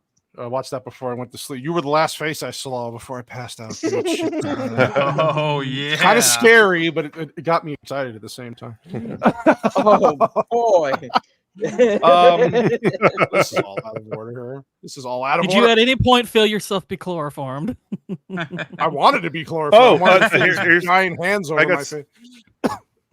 Something else. My Twitter page, I'm at 666 following. Oh no, get him, please! You evil sick bastard. It's if you look at my profile, it's or from my followers and my people following me, they're both 666. The mark of the gooch. The mark of the gooch. It's diabolical. Let me tell you, it's diabolical. What the fuck? Yeah. Oh god, you're killing me, dude. You big gooch. You can gooch it. Okay, so Gooch is the devil. We know now. We understand. That's how we. Well, everyone knows that. Well, by the way, you got to 12,000 subs, man. Congratulations. Dude. Yeah. Oh yeah, thank you. I saw that happen like in real time. I was like on your page and it was like 11.9, and then I refreshed and 12. I was like, wow, nice. Yeah. Hell That's yeah. every time I check his numbers, it's like an extra 5. I'm like, this fucking. Hell yeah. But he kills it. He works his ass off. You deserve it. So good job, buddy. Good job. Appreciate it. Yeah, I got to kiss your ass now. So when you hit 200,000, you'll remember me. No offense, I don't want you near my ass. Yeah. Are you sure about that? Not in my dreams last night. No, I'm just kidding. Enzo, my man, you got a lot of streams going on. And, I like your streams. Yeah, actually. Yeah, yesterday I did a 10.5-hour X-Men movie stream. We talked about 14 X-Men movies, which went a little longer than I thought it would. I'm not going to lie. But Wednesday, I think I might go live right after this and do a Stupenzo cast because I haven't done one of those in a month. Maybe talk about MILF Manor and some other shit. Just goof off, hang out. Maybe Blue Collar will pop in after his drunken birthday eating chicken wings party. But Wednesday, we have a We Watch coming out. Me and Sammy Threepeat watched the worst X-Men movie ever, the made-for-TV failure known as Generation X.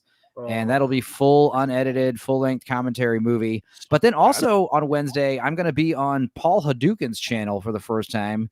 We're going to do some kind of movie book club where everyone picks a movie. The theme was crime and mob movies. And I guess what we're talking about is going to be Godfather, which Paul had never seen, as well as 21 Jump Street. And the third one was Heat. And the one I suggested was Donnie Brasco.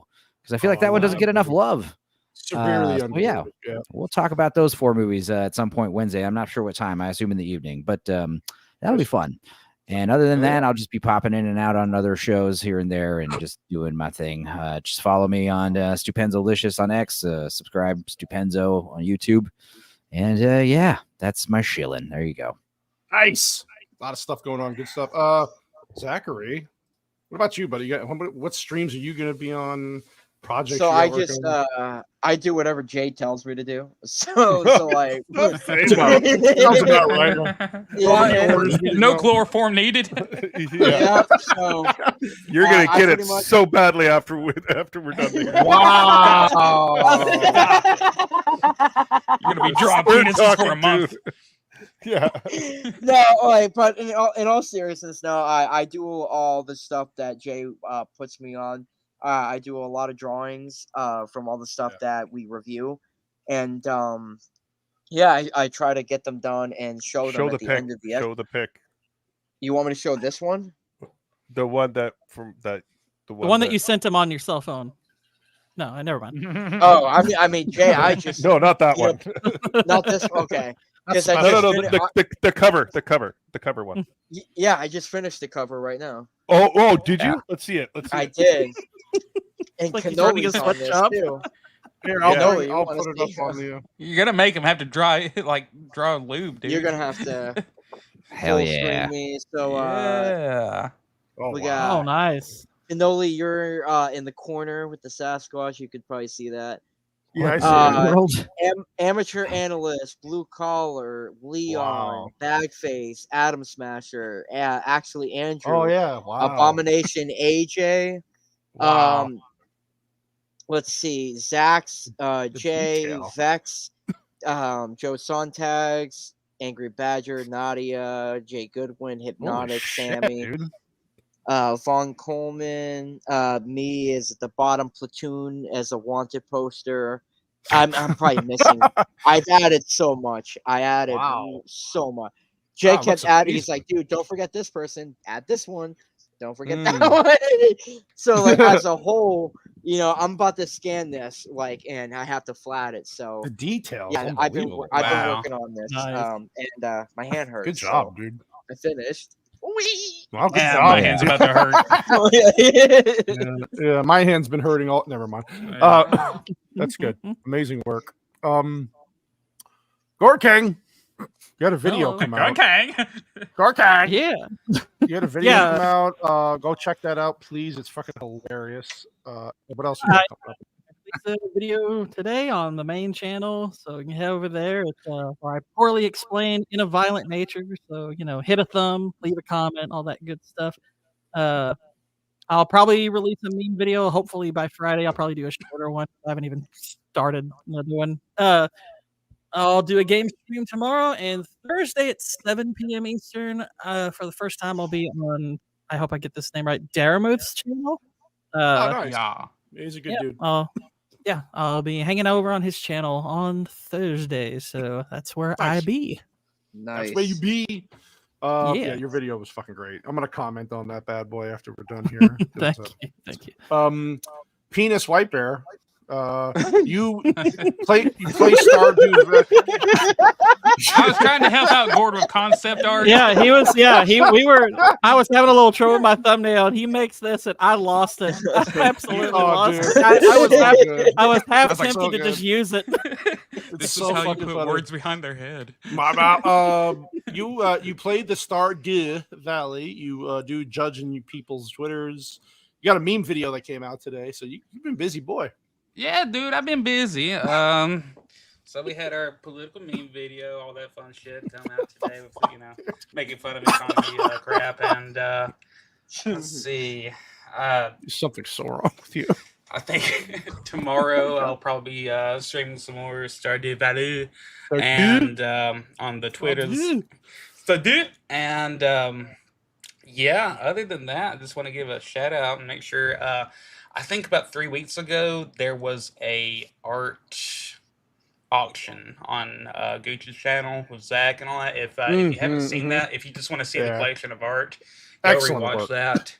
It was pretty freaking cool, and definitely check out his stuff. So other than that, Waka Waka, and I remember to see Gord's video. It came out earlier before our show, so. Yeah, Gord it's funny, dude. I'm glad I got to watch. It's a very cool style. Yeah, I like it. It's very, very, very fantastic. It's fitting. So, God, as far as the MMM shows, we are back next week. Unfortunately, going from something that we love to a piece of shit, but one that I'm actually happy to discuss and revisit. No, I'm not really happy. I am interested to rewatch this. So we're gonna talk about Prometheus, Kill Me Now, and then we have a good panel. Was it for that really one. that bad? Yeah, Yeah. I remember watching that. I was like, oh, you know, it was whatever. I'm gonna it's pretty rough when you start applying a little brain power. Logic. I'm Yeah, sure. we got a good. I would say Alien 3 and Resurrection is better than Prometheus. So Oh my god, dude! I gotta watch it again just to fucking. I'm interested to rewatch this because it's a piece of shit. We got a good panel for that one. We have Dan from Scene Invaders, Jay Goodwin, Price of Reason, and Amateur Anth is supposed to be on that one if he's not dead. So let's hope he lives through this virus attack that he's having in Canada. Yeah. Other than that, comedian, great freaking. You guys are great as always. I love you for all coming on. Appreciate you all. We are currently 14 subs away from 1,000. So you guys have been killing it today. You were 30 yesterday. I was 30 yesterday, 14 now. We're working our way towards it. I want to thank everybody who and subscribed. a little less than 500 views away from the Red Dead one / Red Dead is almost hitting 10K. It's gonna hit 10K probably overnight. So that's fucking crazy. Red Dead Space Aliens. That's what I'm naming the show next week. You know, even though I don't pop in as much, I do. You guys all kick fucking ass. Oh, thanks, buddy. Yeah, dude, we appreciate you, dude. We appreciate you, dude. You guys really do kick ass on all that stuff. You're still in the bad book, Zach. You're still in the bad. Yeah, so we'll be back for that. Gord's gonna kill himself because he joined the show to watch good movies, but we're not watching one next week. So that's Are you kidding? I joined this show just as much for the bad ones. Yeah, that's very true. That's a good point. Hopefully we'll have the full staff back next week, and Vex will be back. But anyway, the chat was fucking great. Got 130 people still watching right now, so you guys are awesome. Killed it. We love you guys. We do it for you. That's it. We'll see you next week. Have a great week and see you Monday. Bye. Later.